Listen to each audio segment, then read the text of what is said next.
हर दौर में कोई ना कोई नबी आया है और वह ज़मीन हादियों के हिदायत देने वालों से कभी खाली नहीं रही।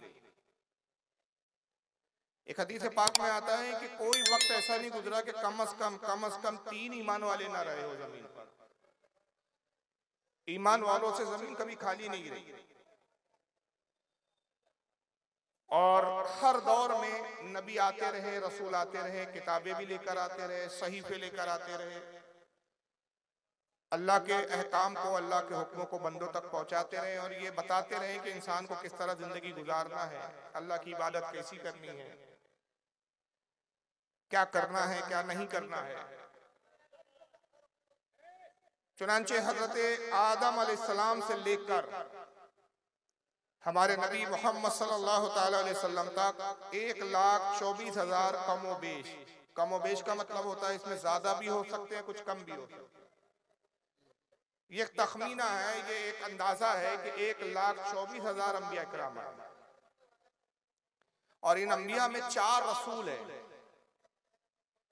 रसूल और नबी में बहुत सारे फर्क होते हैं, लेकिन जो बुनियादी फर्क है वो ये कि रसूल वो होता है जिसको किताब दी जाती है।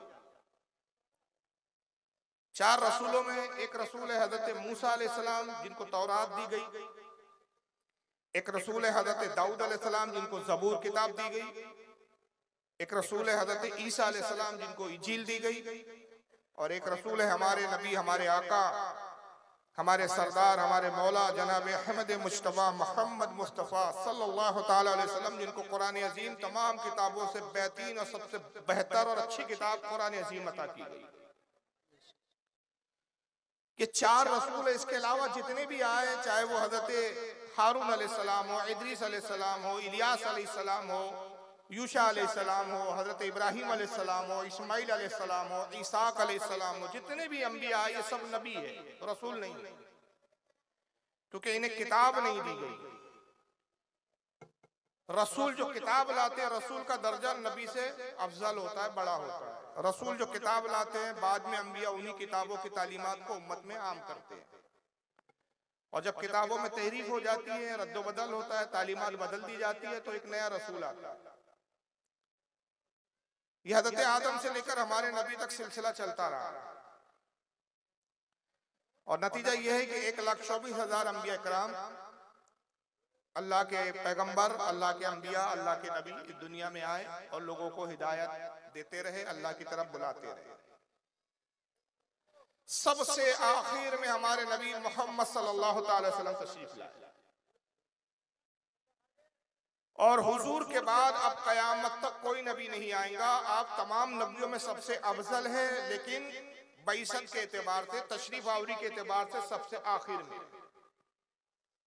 आपके आखिर में आने की हिकमतें बहुत सारी। अगर सिर्फ हिकमतों पे हम बात करें तो ये रात बहुत छोटी और नाकाफी है। मैं 2 या 3 हिकमतें बता दूं। पहली ये कि हुजूर सबसे पहले तखलीक के एतबार से सबसे पहले पैदा हुआ। अल्लाह ने अपने नबी को नूर से खल्क फरमाया, सबसे पहले तखलीक हुई। खुदा का फरमाती कि मैं उस वक्त भी नबी था जब आदम मिट्टी और पानी के दरमियान में थे। एक रिवायत में फरमाती है कि आदम मिट्टी और रूह के दरमियान में थे, मैं उस वक्त भी नबी था। लेकिन आखिरी में तशरीफ क्यों लाए? इसलिए कि जो बड़ा होता है वो आखिरी में आता है। एक जलसे का इनेकाद होता है, जब जलसे का इनेकाद होता है तो शामियाने लगाए जाते हैं, पिंडाल बांधे जाते हैं, स्टेज लगाया जाता है, लाइटिंग की जाती है, जलसे को सजाया जाता है। फिर एक खतीब आते हैं और वो कहते हैं कि हमसे बड़े खतीब आने वाले हैं जी। फिर शोरा आते हैं, शायर आते हैं, शायर कलाम पढ़ते हैं, तारीफें करते हैं, या फिर कहते हैं हमसे बड़े खतीब आने वाले हैं। हर आने वाला खतीब अपने बड़े खतीब जो आने वाला है उसकी खबर देता रहता है। जब बड़ा खतीब आता है तो फिर उसके बाद कोई नहीं आता, जलसा खत्म हो जाता है। चूंकि हमारे नबी मोहम्मद सल्लल्लाहु अलैहि वसल्लम तमाम नबियों में सबसे अफजल है, हर नबी खतीब बनकर आया। अल्लाह ने आसमान का शामियाना बनाया, जमीन का फर्श बनाया, सितारों से रोशनी कर दी गई, सितारों से इस दुनिया को, इस अंजुमन को सजा दिया गया। और हर खतीब, हर नबी कह रहा है हमारे बाद जो खतीब आने वाला है वो सबसे बड़ा खतीब होगा, सबसे बड़ा रसूल होगा, सबसे बड़ा पैगंबर होगा। और जब वो आ जाएगा तो फिर किसी के आने की हाजत होगी ही नहीं जी। बेशक एक हिकमत तो ये, और दूसरी हिकमत आका खुद फरमाते हैं कि मैं आखिर में इसलिए आया कि मेरी उम्मत सबसे आखिर है, जन्नत में जाने में अव्वल है। अब आप कहेंगे जो आखिर में आए वो पहले कैसे? देखिए एक कतार लगी हुई, एक लाइन लगी हुई, एक आया सामने खड़ा हो गया, उसके पीछे आया, उसके पीछे खड़ा हो गया, तीसरा आया, उसके पीछे चौथा, उसके पीछे कतार लगती गई, सबसे आखिर में एक आया, अब वो सबसे पीछे लगा, और फिर अचानक ऐलान हुआ कि पलट जाइए, आपको इधर नहीं बल्कि इधर जाना है। जब पलटे जो आखिर था वो सबसे अव्वल हो गया। तो सबसे आखिर में आए, मगर जब जन्नत की तरफ पलटेंगे तो सबसे अव्वल यही उम्मत मुस्तफा होंगी। और आका खुद कहते हैं कि जन्नत का दरवाजा मैं खुलवाऊंगा, जब तक जन्नत का दरवाजा मैं ना खुलवाऊं किसी उम्मत के दरवाजा नहीं खोला जाए। तो हुजूर सल्लल्लाहु अलैहि वसल्लम जमाने के एतबार से भी आखिर है, मकाम और मर्तबे के एतबार से भी आखिर। और आका फरमाते हैं कि अंबिया की मिसाल ऐसी है, सही मुस्लिम की हदीस है, अंबिया की मिसाल ऐसी है कि एक इमारत तामीर की गई, ईंटें रखती गई, ईंटें लगा दी गई, और एक ईंट की जगह छोड़ दी गई, और जो जगह छूट गई ईंट की वहां पर सुराख था, और जब आखिरी ईंट लगाई गई तो सुराख खत्म हो गया, इमारत मुकम्मल हो गई। वो आखिरी ईंट मैं हूं, और ये जो ईंटों की इमारत है अंबिया, मैंने नब्बत के दरवाजे को बंद कर दिया, इमारत अब नब्बत की मुकम्मल हो गई, अब मेरे बाद कोई नबी नहीं। और ये अकीदा इजमाई है, कुरान से साबित है, हदीस से साबित है, इजमा उम्मत से साबित है। इसका इनकार करने वाला काफिर है। ये तमीज बहुत गौर से सुने, ये समझ गए तो आने वाली गुफ्तगू समझ में आएंगी। आप पूरी गुफ्तगू आने वाली जो है इसी तमहीद पर मुनस्सिर है। अगर कोई अकीदा रखे कि हुजूर सल्लल्लाहु अलैहि वसल्लम के बाद भी कोई नबी आ सकता है, वो काफिर इस्लाम से खारिज है। इसलिए कि इस बात की गवाही कुरान अजीम देता है कि मोहम्मद सल्लल्लाहु अलैहि वसल्लम आखिरी पैगंबर है, इसके बाद कोई नबी नहीं आएगा। पारा नंबर 22 है, सूरह अहज़ाब है, आयत नंबर 40 है। पारा 22 सूरह अहज़ाब आयत 40, रब फरमाता है मा काना मुहम्मदुन अबा अहदिम मिर रिजालिकुम वलाकिन रसूलुल्लाहि व खातमुन नबिय्यीन। ऐ लोगो, मोहम्मद तुम्हारे मर्दों में से किसी के बाप नहीं है, वो अल्लाह के रसूल है और नबियों में सबसे आखिर है। अब इनके बाद कोई नबी नहीं, इनके बाद कोई पैगंबर नहीं आएगा। अब हिदायत के लिए जो भी आएंगे हुजूर सल्लल्लाहु अलैहि वसल्लम की उम्मत के उलमा, हुजूर के नायबीन होंगे। और ईसा अलैहिस्सलाम भी जब आएंगे, हो सकता है जहन में शुबा है कि भाई हमने तो पढ़ा है, उलमा से सुना है कि हज़रत ईसा क़यामत से पहले आएंगे, 40 साल उनकी हुकूमत होगी। तो याद रखिए ईसा अलैहिस्सलाम आएंगे, बाकायदा हदीसों की किताब में मौजूद है। तो वह बाहैसियत नबी नहीं आएंगे बल्कि बाहैसियत उम्मत आएंगे। और कल नहीं परसों का दिन है ना, शब बारात की रात है ना, बड़ी मुबारक रात है। बस इस जिम्ने में एक बात अर्ज कर दूं, इससे मुंसलिक है लगते हुए। जनाब ईसा अलैहिस्सलाम सैर फरमा रहे, जंगल में जा रहे हैं, देखा कि एक सफेद पत्थर की चट्टान है, बैजवी शक्ल की। बैजवी कहते हैं, बैजा कहते हैं अंडे को, जैसे अंडा होता है गोल, उसी गोलाई का एक सफेद बहुत बड़ी चट्टान है। और इतनी खूबसूरत चट्टान है कि उससे रोशनी निकल रही है। सफेदी का ये आलम है, रोशनी का ये आलम है कि उस पत्थर से जो रोशनी और शिवाएं निकल रही है, जहां तक निगाह जाती है उस पत्थर से निकलने वाली रोशनी ही रोशनी नजर आती है। ईसा अलैहिस्सलाम उस पत्थर के इर्द गिर्द घूमने लगे, उस चट्टान के इर्द गिर्द घूम रहे और उसको हैरत से देख रहे। रब तबारक व तआला ने इरशाद फरमाया, ईसा इस चट्टान को तुम बड़ी हैरत से देख रहे हो। अर्ज किया, मौला ऐसी चट्टान, ऐसा खूबसूरत पत्थर मैंने आज तक नहीं देखा। रब ने फरमाया, ईसा इसके अंदर जो कुछ है अगर वो तुम देख लो तो और ज्यादा हैरत करो। क्या देखना चाहते हो इसके अंदर क्या है? अर्ज किया, मौला जरूर दिखा। अल्लाह ने इरशाद फरमाया कि ऐ ईसा इस चट्टान पर अपना हाथ रखो, ये शक होंगी, फटेंगी। आपने हाथ रखा, चट्टान फटी, एक रास्ता नमूदार हुआ, अंदर गए तो देखते हैं कि अंदर एक पूरी दुनिया है। दुनिया क्या है कि एक तरफ नहर बह रही है पानी की, एक तरफ नहर बह रही है दूध की। गोया दुनिया में ही एक जन्नत का टुकड़ा लाकर रख दिया गया। एक तरफ अंगूरों के खोशे लटके हुए, बेहतरीन फल है, बड़ी खुशबूदार हवाएं चल रही है, बड़ा बेहतरीन मंजर है, और एक बुजुर्ग है जिनकी दाढ़ी सफेद है, मूछें सफेद है, जुल्फे सफेद है, भवें सफेद है, बुजुर्ग की का आलम बता रहा है कि कई साल उम्र है इनकी, ये छोटी उम्र के नहीं है, और वो इबादत में मशगूल है, नमाज पढ़ रहे हैं। जनाब ईसा अलैहिस्सलाम उस बुजुर्ग को देखते रहे, ये कौन है जो चट्टान के अंदर थे? वाकई चट्टान के अंदर का मंजर कुछ अलग ही है, ये दुनिया ही अलग मालूम होती है। इंतजार करते रहे, बुजुर्ग ने सलाम फेरा, जनाब ईसा अलैहिस्सलाम ने सलाम किया और कहा कि अस्सलाम वालेकुम। बुजुर्गवार ने जवाब दिया, कहा मैं अल्लाह का नबी ईसा रूहुल्लाह, कहा नबी का आना मरहबा, खुश आमदीद है अल्लाह के नबी। कहा कि आप कौन है, अपना तारुफ बताएं, अपने बारे में बताएं, कब से चट्टान में आप? कहा कि मुझे 1000 साल हो गए, मैं 1000 साल से चट्टान में हूं, और 1000 साल से मैं सिर्फ अल्लाह की इबादत कर रहा हूं। मैंने जब कुछ अरसा इबादत की, अल्लाह मेरी इबादत से राजी हुआ, और रब ने इरशाद फरमाया कि तू क्या चाहता है मांग। मैंने कहा मौला मुझे एक ऐसी जगह अता फरमा दे जहां मैं और तेरे सिवा कोई बंदा ना हो, कोई मखलूक ना हो, मैं बस तेरी इबादत करता रहूं और तुझे खुश करता रहूं, तुझे राजी करता रहूं, और तू मुझसे राजी होता रहे। रब ने मेरी ख्वाहिश को पूरा किया, ये चट्टान में मुझे पनाह दी गई, ये जो पानी देख रहे हो उसको मैं पी लेता हूँ, ये दूध की नहर देख रहे हो, ये दूध पीकर मैं अपनी भूख मिटा लेता हूँ, ये अंगूरों के और फलों के खोशे देख रहे हो, इन फलों और अंगूरों से मैं खा लेता हूँ, जितनी देर खाने में सर्फ होता है खाता हूँ, और फिर अल्लाह की इबादत में लग जाता हूँ। इस तरह मैं 1000 साल से इबादत कर रहा हूँ। हज़रत ईसा ने जब सुना हैरत ज़दा हो गया, अर्ज़ किया मौला इस बंदे के नेकियों का क्या आलम होगा, कितना मकबूल बंदा होगा, कितना पसंदीदा तेरा बंदा होगा, कितना महबूब बंदा होगा तेरा। परवरदिगार 1000 साल से इबादत कर रहा है, कोई गुनाह का सवाल ही पैदा नहीं होता। ये किसी इंसान से मिलता नहीं है कि चुगली और ग़ीबत करे, किसी का माल दबाता नहीं है, किसी का माल लूटता नहीं है, किसी से ना गुफ्तगू करता है, न किसी के साथ कोई लेन देन का मामला, सिर्फ तेरी याद में मशगूल है। कोई गुनाह ही नहीं है इसके नाम अमाल में सिवाय नेकी के। ऐ रब्बे कदीर कितना मकबूल बंदा होगा। रब ने इरशाद फरमाया ईसा ताज्जुब न करो, मैं सबसे आखिर नबी मोहम्मद सल्लल्लाहु अलैहि वसल्लम जब भेजूंगा और अपने नबी को मबूस करूंगा और उस उम्मत को आखिरी उम्मत को भेजूंगा, तो एक रात ऐसी अता करूंगा इस उम्मत को कि उस एक रात में जो कोई 1-2 रकात नमाज मेरी रजा की खातिर पढ़ लेगा, मैं 1000 साल की इबादत का सवाब अता करूंगा।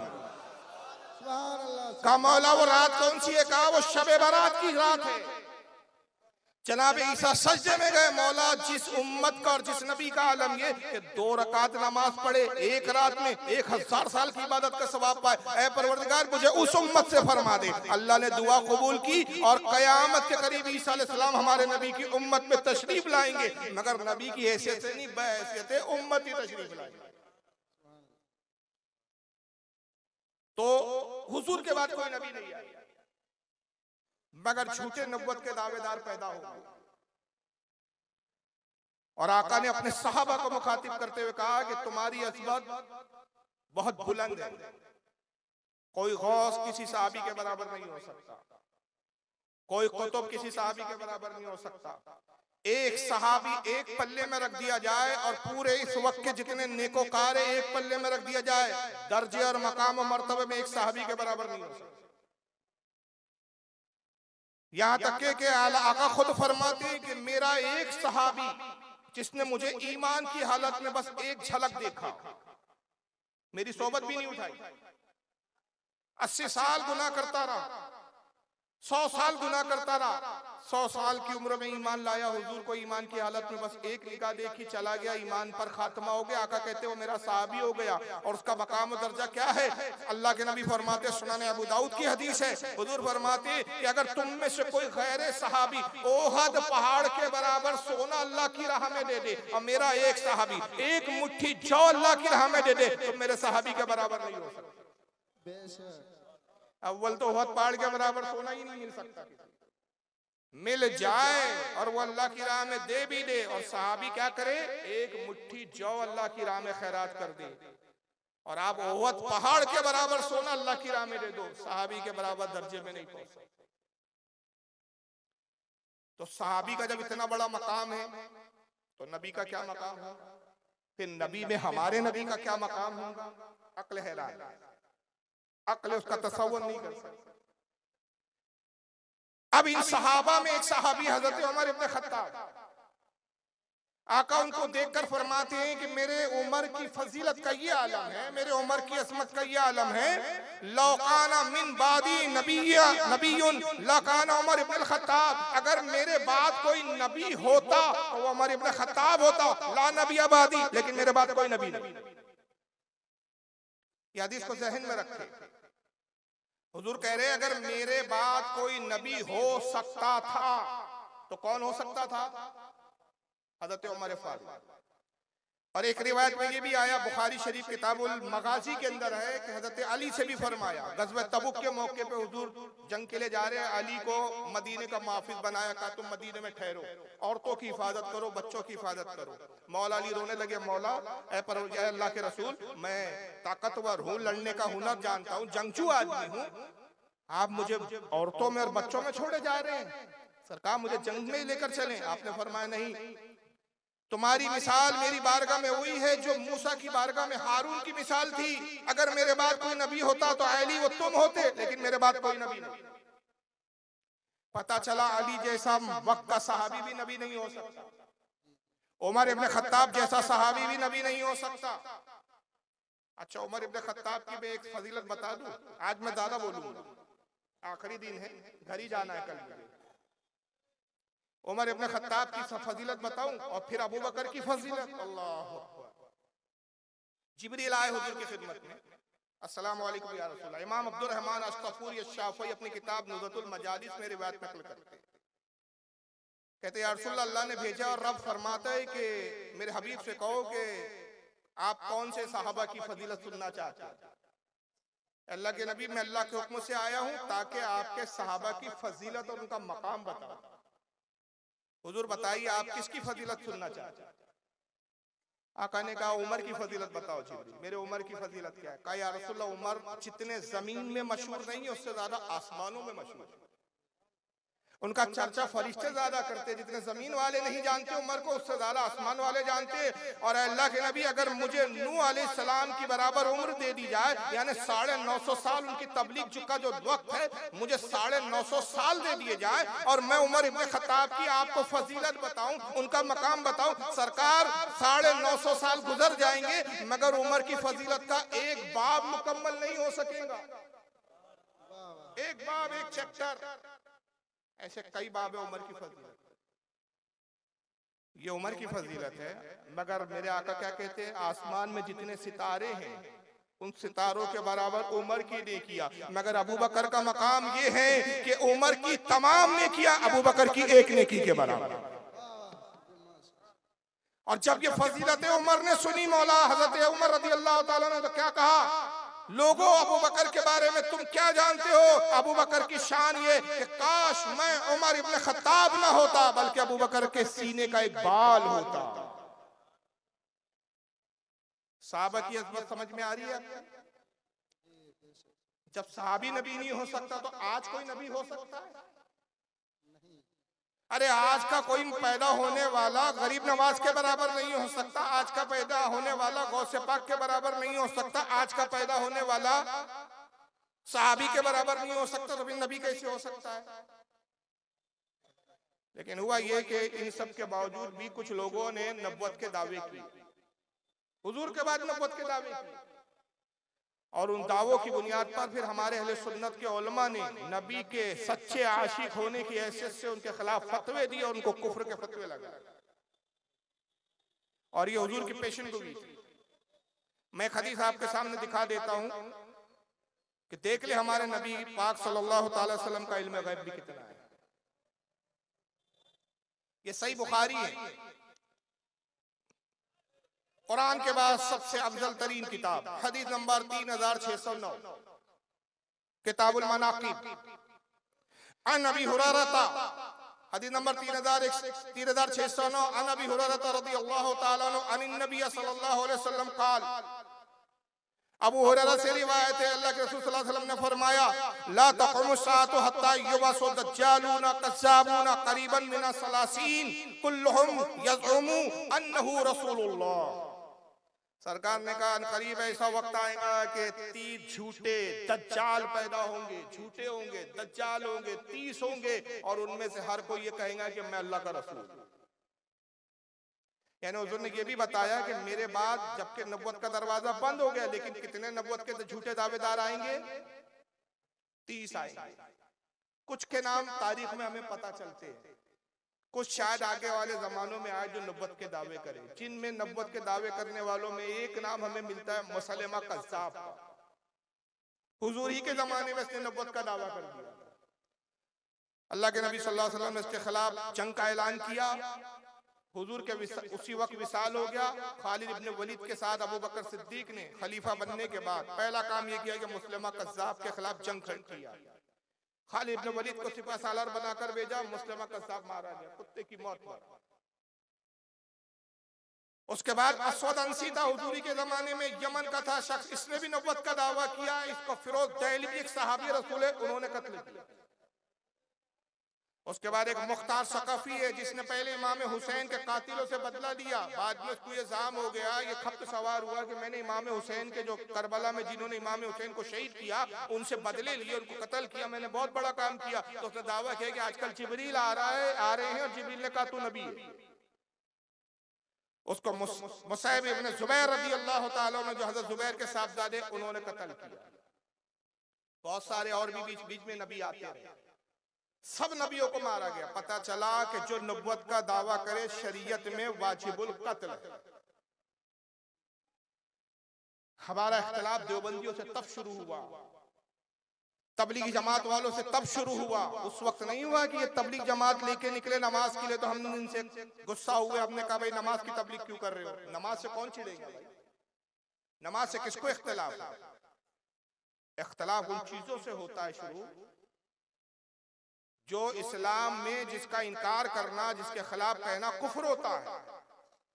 और जब कोई शख्स कितना ही मुअज़्ज़ज़ हो, कितना ही बड़ा आलिम हो, अगर खुदा ना खास्ता इस्लाम के खिलाफ वो कोई बात करे तो उस वक्त जो हकीकी आलिम होते हैं, जो अल्लाह के रसूल के सच्चे गुलाम होते हैं, उनकी जिम्मेदारी होती है कि उसका ताक़ुब करे, उसका रद्द करे और शरीयत के मुताबिक जो फतवा लगे वो फतवा उस पर लगाए। फतवा लगाने वाला कभी मुजरिम नहीं होता।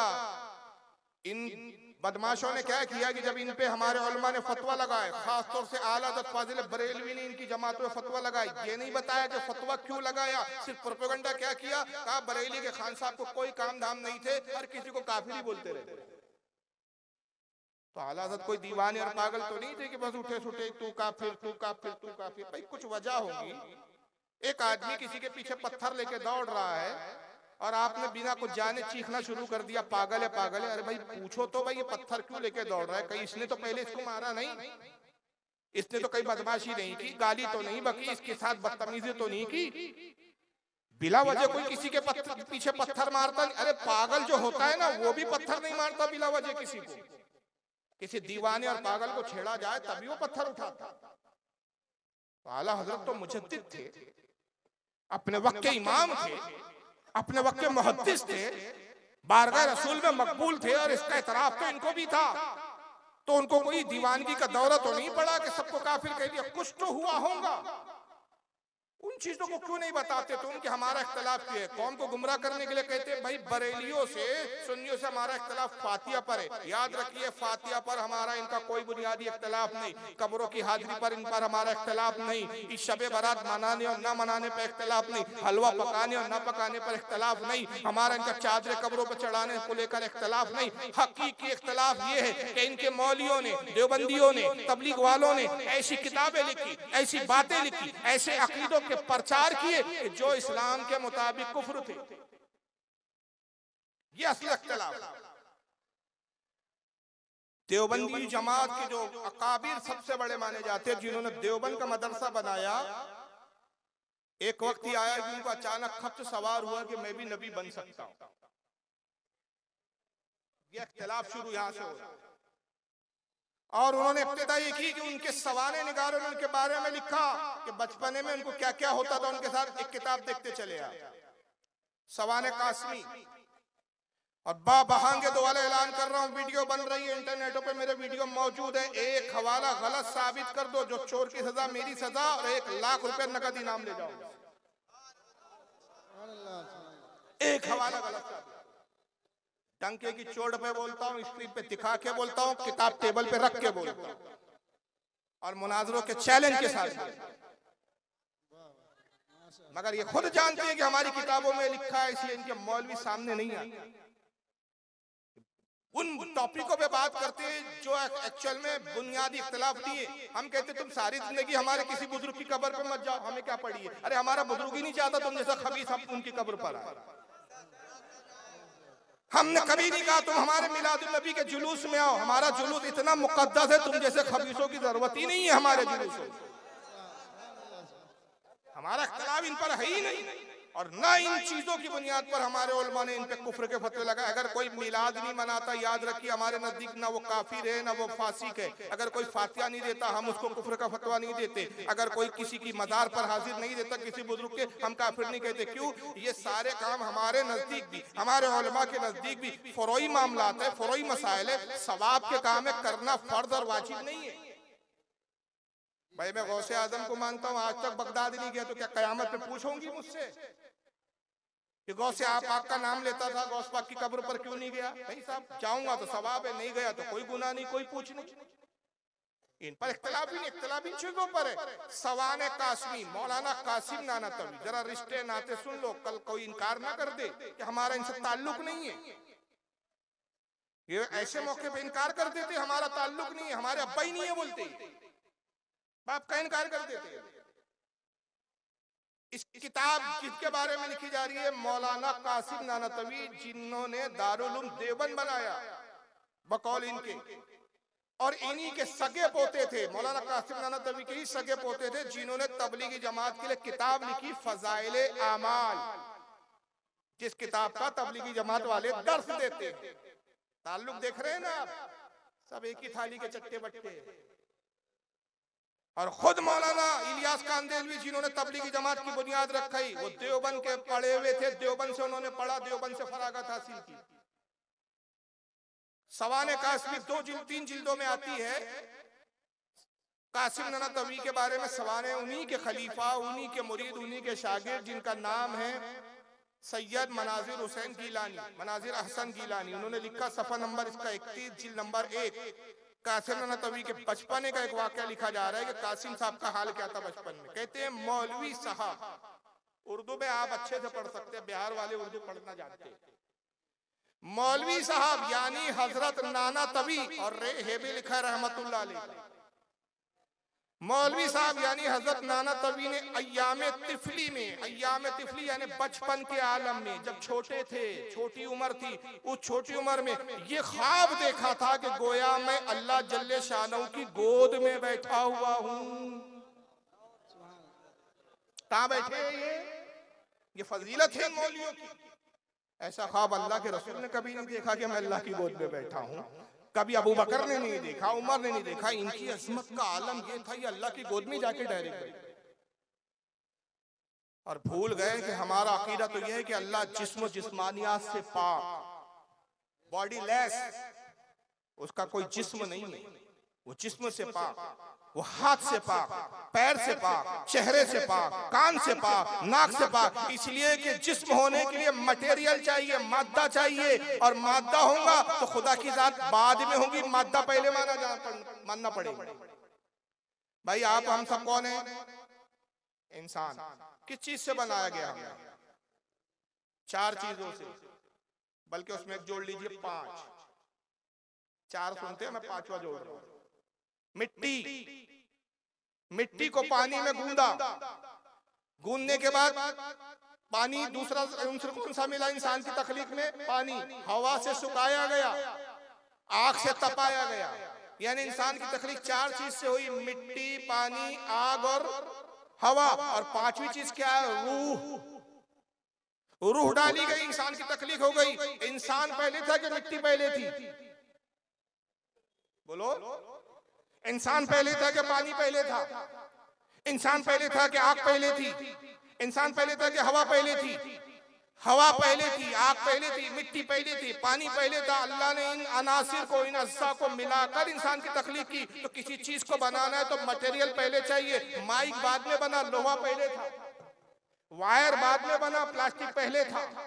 इसमें अल्युमिनियम के तार है, अल्युमिनियम पहले था, वायर में बाद में बनाया गया। तो किसी भी चीज को बनाने के लिए एक मटेरियल चाहिए। अगर खुदा जिसमें तो मटेरियल चाहिए, तो मटेरियल पहले हुआ, खुदा बाद में हुआ। फिर माज़अल्लाह, तो फिर खुदा अज़ली और अबदी और सबसे पहले अव्वल का हुआ।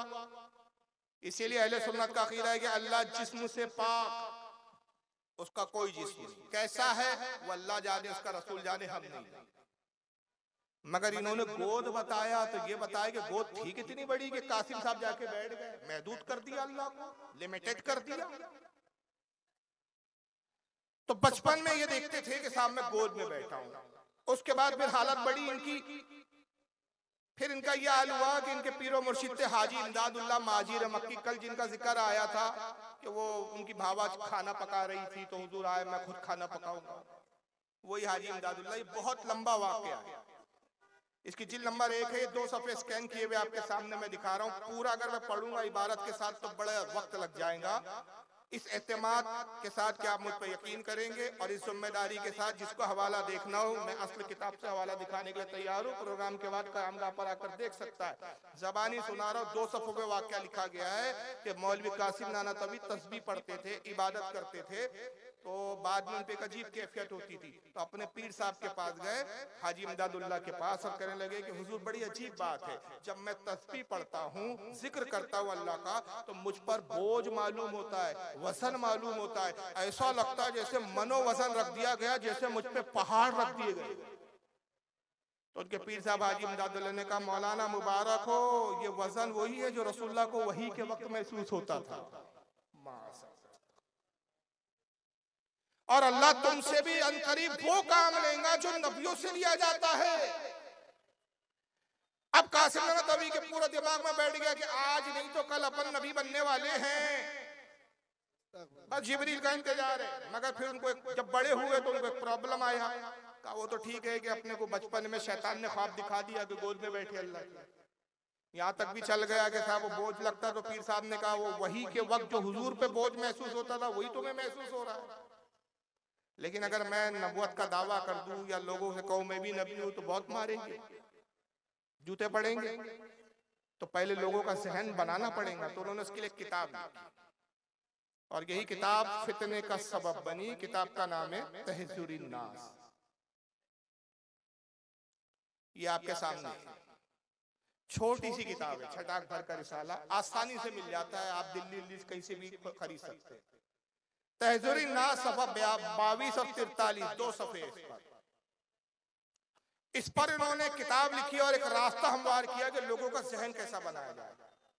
कहते हैं कि इसी तरह अगर फर्ज कीजिए आपके जमाने में भी इस जमीन में या आसमान में कोई नबी हो तो भी इस वस्फ नबुवत में आप ही का मोहताज होगा। इसका सिलसिला नबुवत बहर तौर पर आप ही पर मुख्ततम होगा। इबारत थोड़ी उर्दू में बड़ी गाड़ी में लिखी गई, आज के उर्दू पढ़ने वाले शायद इसको ना समझ सकें। यानी कहते हैं कि हुजूर सल्लल्लाहु अलैहि वसल्लम के ज़माने में या हुजूर के बाद कोई नबी अगर माना भी जाए तो नबी तो होगा, लेकिन नबुवत में फैज में वो रसूलुल्लाह का ही मोहताज होगा।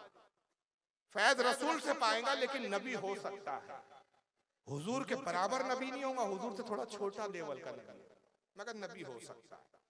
फिर आगे लिखते हैं इसी किताब में एक जगह, अगर बिलफर्ज आपके जमाने में भी कहीं और कोई नबी हो, जब भी आपका खातिम होना बदस्तूर बाकी रहता है।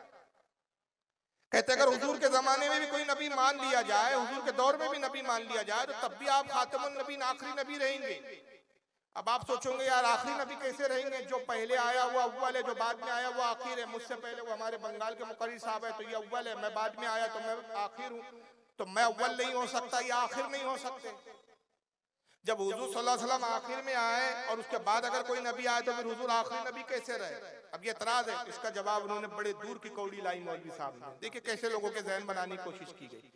कहते यानी अगर बिल फर्ज आपके जमाने में या बिलफर्ज आपके बाद भी कोई नबी फर्ज किया जाए तो भी खातमत मोहम्मदिया में फर्क ना आएगा, क्योंकि फकरे आलम सल्लल्लाहु अलैहि वसल्लम खातम फकत इस मायने कर नहीं कि आप सबसे पिछले जमाने के नबी है जैसा कि अवाम का ख्याल है, बल्कि जैसे आप खातिम जमानी है वैसे आप खातिम जाती और खातिम रुतबी नबी थे। कहता अवाम तो ये समझती है कि हुजूर आखिरी में इसलिए आखिरी नबी है, इस एतबार से इस वजह से हुजूर आखिरी नबी नहीं है। आखिरी नबी होने की वजह यह है कि हुजूर दर्जे में, मकाम में, फजीलत में आखिर है। अब हुजूर के बाद भी अगर कोई नबी आए हुजूर के दर्जे का नबी नहीं होगा। नबी तो आ सकता है लेकिन मकाम और मर्तबे में हुजूर के बराबर नहीं आएगा। भाई ये जलसा आखिरी जलसा नहीं है, फारूक रज़वी से भी बड़े बड़े आलिम और भी आगे आएंगे, आइंदा साल भी जलसा होगा, मुझसे बड़े भी खतीब आएंगे, मैं आखिरी नहीं हूं। तो ये वही बात यहाँ पे कह रहे हैं कि हुजूर जो आए वो हुजूर इस एतबार से आखिर थोड़ी है कि आखिरी आए जमाने के एतबार से कि हुजूर का जमाना आखिरी है, उसके बाद फिर कयामत है। जी नहीं, हुजूर के खातमत का मतलब यह है कि हुजूर रुतबे के एतबार से, खातिम जाती के एतबार से, मकाम मनसब के एतबार से आखिरी नबी है। हुजूर के बाद भी अगर नबी आए तो हुजूर के बराबर का नबी नहीं होगा, हुजूर से छोटा नबी होगा। कितना घुमा घुमा के बातों को लाया गया। और फिर उसके बाद सफ़ा 43 पे लिखा, अगर बिल फर्ज बाद जमाने नबी सल्लल्लाहु अलैहि वसल्लम कोई नबी पैदा हो, हुजूर के जमाने के बाद भी कोई नबी पैदा हो, आप मानते हैं कि कोई नबी पैदा होगा? ईसा अलैहिस्सलाम भी पैदा नहीं होंगे, आसमानों में आसमान से नुज़ूल फरमाएंगे, पैदा तब कोई नबी होगा ही नहीं। लेकिन मुल्ला जी क्या कहते हैं कि अगर बिल फर्ज बाद जमाने नबी हुजूर के जमाने के बाद कोई नबी पैदा हो तो फिर भी खातमियत मोहम्मदी में कोई फर्क ना आएगा। चे जाए कि आपके मासर किसी और जमीन में, या फर्ज कीजिए इसी जमीन में कोई और नबी तजवीज किया जाए, अगर इसी जमीन में एक नबी मान ले, या जमीन के 7 तबक है किसी और तबक में कोई नबी मान ले, तब भी हुजूर के आखिरी नबी होने में फर्क नहीं आता। नबी पैदा हो सकता है मगर वो हुजूर के लेवल का नबी नहीं होगा। यानी जहन उन्होंने बताया कि जब मैं ऐलान नबुव्वत अगर कर भी दूं तो लोग का हाँ नबी है लेकिन छोटे वाले, बड़े नहीं, हुजूर के लेवल के नहीं, हुजूर के बराबर के। मगर इनकी किस्मत खराब थी जनाब, ये अपने लिए रास्ते बना रहे थे, अल्लाह की गोद में बैठ गया, वही आ गई, वही का बोझ महसूस हो रहा है, किताब लिख दी तहसीर-उन-नास, ये भी सब लफड़े चल ही रहे थे। और इस पर उलमा ववेला मचा रहे थे कि तुमने हुजूर की खातमत का इनकार किया, हुजूर के बाद नबी आने को मानते हो तुम, ये कुफ्र है। अभी चल ही रहा था कि पंजाब गुरदासपुर का एक शख्स था, पंजाब गुरदासपुर का शख्स नाम था गुलाम अहमद कादियानी, वो खड़ा हुआ, कहा जनाब आपने लिखा नबी पैदा हो सकता है, नबी आ सकता है, आ सकता नहीं है, मैं आ गया, मैं नबी ऐलान कर दिया। यानी बाजी कोई और मार के ले गया। हुआ ये कि खाना आपने अपने लिए पकाया, आके कोई और खा के चला गया, बिस्तर आपने अपने लिए बिछाया, सामने वाले ने आपको धक्का देके गिरा दिया और खुद ही आपके बिस्तर पे सो गए, मुंह का निवाला छीन दिया उसने कम वक्त। अब ये बौखला के सारे देवबंदी में हलचल मच गई, अरे साहब ये तो बाजी ले गया, गुलाम अहमद कादियानी ने खुद नबुव्वत का दावा कर दिया। तो अब देवबंद के मौलवी बौखला गए और उस वक्त के थानवी साहब के शागिर्दों में एक मौलवी थी, मौलवी अताउल्लाह बुखारी। क्या नाम था? मौलवी अताउल्लाह बुखारी। उन्होंने गुलाम अहमद कादियानी को चैलेंज कर दिया, तू नबी कैसे, चल बात कर, मुनाजरा करेंगे। कैसे मुनाजरा हुआ, क्या हुआ, मैं नहीं बयान करता, ताहिर गयावी की जबानी सुन लीजिए। उस मुनाजरे की रुदात ताहिर गयावी की जबानी सुनिए। आप ही के बिहार गया से ताल्लुक है जनाब का, और इतना बड़ा जाहिल है, अब तो कब्र में टांग लटक रही है उसकी, पता नहीं कल खबर आ जाए कि आज खबर आ जाए, कोई गारंटी नहीं है। ये हालत से गुजर रहा है वो भी। मुनाजरे में भी उसने ऐसे मजाक की बातें की कि खुद भूल गया कि मैं अपने मौलवी की तारीफ नहीं कर रहा हूँ, अपने मौलवियों के परख चढ़ा दी। जरा सुनिए, ये ऑडियो है, नेट पे डली हुई इनकी तारीफ साहब, जरा सुन लीजिए। ये फोटो मैंने लगा दी ताकि आप ये भी देख लें कि ये दुपट्टे में जो ओढ़े हुए है ना, ये ताहिर गयावी है, रुमाल जो ओढ़े हुए, और ये जो बाजू में एक फोटो दिख रही है आपको, ये अताउल्लाह बुखारी। अब ताहिर गयावी साहब रुदात बयान कर रहे हैं, जरा सुनिए। कुरान से अपनी नबूवत साबित करता था, कहा था मुबश्शिरम बिरसूलिन याती मिन बादी इस्मुहु अहमद। अब देखिए दलाइल, कुरान से अपनी नबूवत साबित करता था। कहा था मुबश्शिरम बिरसूलिन याती मिन बादी इस्मुहु अहमद। अल्लाह के रसूल खुद बशारत देते हुए आए थे कि मेरे बाद एक पैगंबर आएगा, एक रसूल आएगा उनके बाद, जिसका नाम होगा अहमद। मैं गुलाम अहमद, वही रसूल। हजरत मौलाना अताउल्लाह शाह बुखारी रहमतुल्लाह अलैह ने फरमाया, अरे बेवकूफ गदहुल लजी खरदिमा, आयत में तो इस्मुहु अहमद है और तेरा नाम है गुलाम अहमद। आने वाले का नाम अहमद बताया गया, तू तो अहमद नहीं, तू तो गुलाम अहमद है। तो कादियानी साहब बोलने लगे कि देखिए हुजूर, असल नाम हमारा तो सिर्फ अहमद है, वो तो माँ बाप ने गुलाम बढ़ा दिया है। मेरा प्योर खालिस नाम तो सिर्फ अहमद ही है, माँ बाप की गलती से गुलाम बढ़ गया, इसलिए उस गलती को छोड़िए, जो खालिस नाम है वो तो अहमद ही है। तो मौलाना अताउल्लाह शाह बुखारी रहमतुल्लाह अलैह ने फरमाया कि अच्छा, मैं तो समझ रहा था कि ऐसा हादसा मेरे ही साथ हुआ है, लेकिन आपके साथ भी ऐसे ही हादसा हो गया। मेरा भी नाम सिर्फ अल्लाह था, ये तो माँ बाप ने गलती से उसके पहले अता लगा दिया तो अताउल्लाह हो गया। मैं समझ रहा था कि तन्हा मेरे ही साथ ये हादसा हुआ है, लेकिन अजीब इत्तिफाक है कि आपके साथ भी यही वाकया हो गया। आपका नाम अहमद था, गुलाम आपके माँ बाप ने बढ़ा दिया। मेरा नाम अल्लाह था, अता मेरे माँ बाप ने बढ़ा दिया। चलिए आप भी सही, मैं भी सही, चलिए आप भी सही, मैं भी सही, लेकिन सवाल पैदा होता है, जब मैं अल्लाह हूं तो नबी तो मैंने बनाया नहीं आपको, नबी बने कैसे तुम? मामला तो फिर फंसे का फंसा रह गया। तो कादियानी अहमकुन्नास, कादियानी अहमकुन्नास से बड़े तो अहमकुन्नास तुम हो जनाब। मुनाजरा समझ में आया? बकौल ताहिर गैबी साहब के अताउल्लाह बुखारी से मुनाजरा हुआ। सबसे पहली जहालत सुनी अताउल्लाह बुखारी की, उसने कहा तू नबी है, इसकी दलील दे। ये दलील मांगना ही कुफ्र है। याद रखिए, अहले सुन्नत का अकीदा है कि हुजूर के बाद अब कोई नबी नहीं आएगा। ये अकीदा ऐसा है कि सूरज मशरिक से निकलने की बजाय मगरिब से निकल सकता है, लेकिन कोई नबी आए हम मानने के लिए तैयार। तो जब ये अकीदा इतना पुख्ता है तो ये कहना दलील दे तू अपने नबी होने की, तो अगर वो दलील दे दे तो क्या आप नबी मान लेंगे उसको? माज़अल्लाह। हमारा ईमान तो ये अल्हम्दुलिल्लाह ऐसा कि अगर कोई आके चांद के टुकड़े भी कर देना, हम कहेंगे तू नबी नहीं हो सकता। ये शोबेबाजी, ये है हमारा कुरान पे, अल्लाह की किताब पे। ये कहते दलील दे। तो गुलाम अहमद कादियानी ने दलील दी और कुरान की आयत पढ़ी, पारा नंबर 28 सूरह अस-सफ आयत 6 पढ़ी। इन्होंने पारा वगैरह नहीं बताया, डायरेक्ट आयत सुनाई। मैं आपको पारा नंबर, सूरह नंबर, आयत नंबर भी बताया। पारा 28 सूरह अस-सफ आयत 6। गुलाम अहमद कादियानी ने अपने नबुव्वत की दलील दी कि कुरान में मेरा जिक्र कहा मुबश्शिरम बिरसूलिन याती मिन बादिही इस्मुहु अहमद। कहा ईसा अलैहिस्सलाम ने कहा, ईसा के जुमलों को कुरान में अल्लाह ने बयान किया कि मैं तुम्हें एक आने वाले रसूल की बशारत देता हूं जिसका नाम अहमद होगा। कहा वो अहमद मैं ही, मेरा ही नाम अहमद है। हालांकि ये अहमद ये मरदूद नहीं है और ना कोई और अहमद है। खुद आका की हदीस है सही बुखारी की, हुजूर फरमाते मेरा जमीन पे नाम मोहम्मद है और आसमान में नाम अहमद है। या आसमानी नाम का तस्करा किया जनाबी ईसा।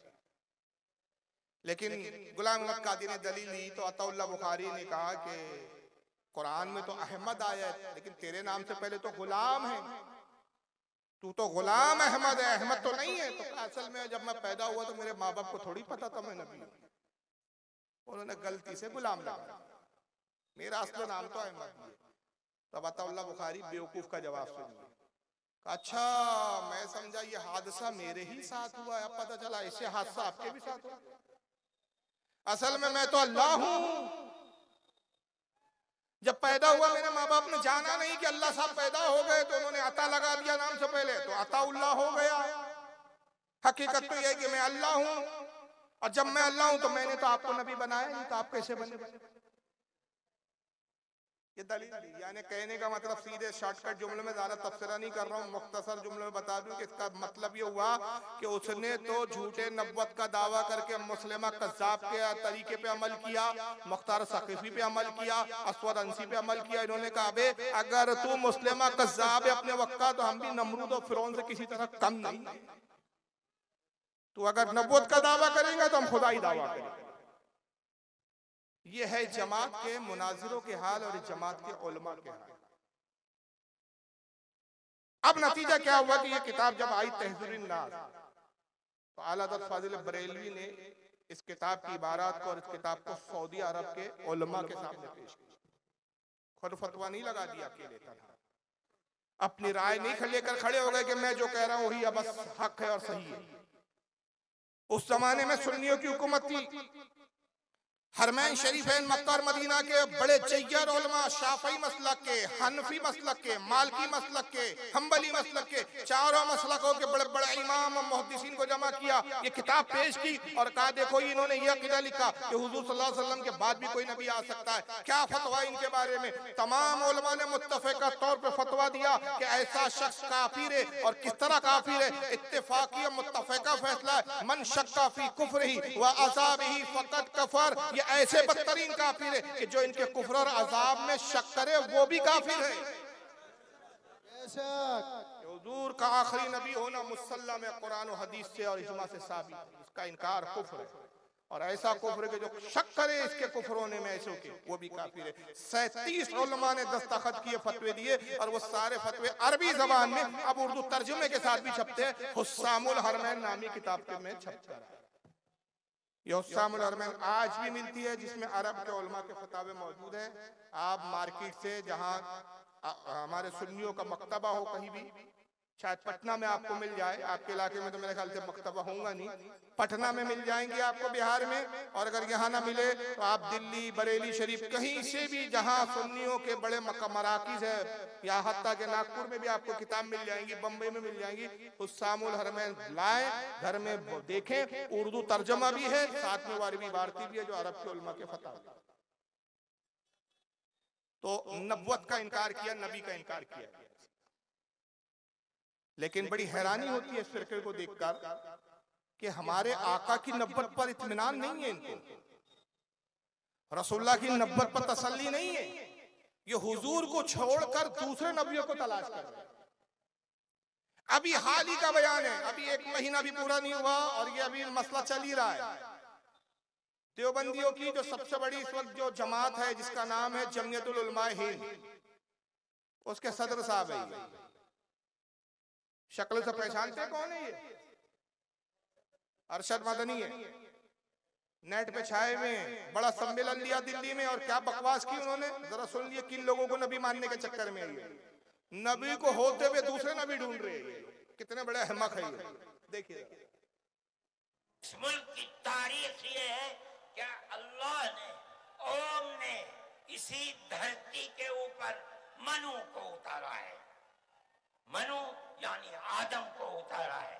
उनकी बीवी हम हव्वा कहते हैं, वो हमवती कहते हैं, उसको उतारा है। हम उसी के पूर्व, वही हमारे पूर्वज हैं, सबके पूर्वज हैं, नबियों के पूर्वज हैं, रसूलों के पूर्वज हैं, हिंदुओं के पूर्वज हैं, मुसलमानों के पूर्वज हैं, ईसाइयों के, सारी दुनिया के। हमने उनके कदमों के ऊपर सर रखा हुआ है। बड़े बड़े धर्म गुरुओं से पूछा, जब कोई नहीं था, न श्री राम थे, न ब्रह्मा थे, न शिव थे, जब कोई नहीं था तो सवाल पैदा होता है कि मनु पूजते किसको थे? कोई कहता है कि शिव को पूजते थे, लेकिन उनके पास इल्म नहीं है। बहुत कम लोग ये बताते हैं कि मनु कुछ नहीं था दुनिया में, वो ओम को पूजते थे। मैंने कहा ओम कौन है?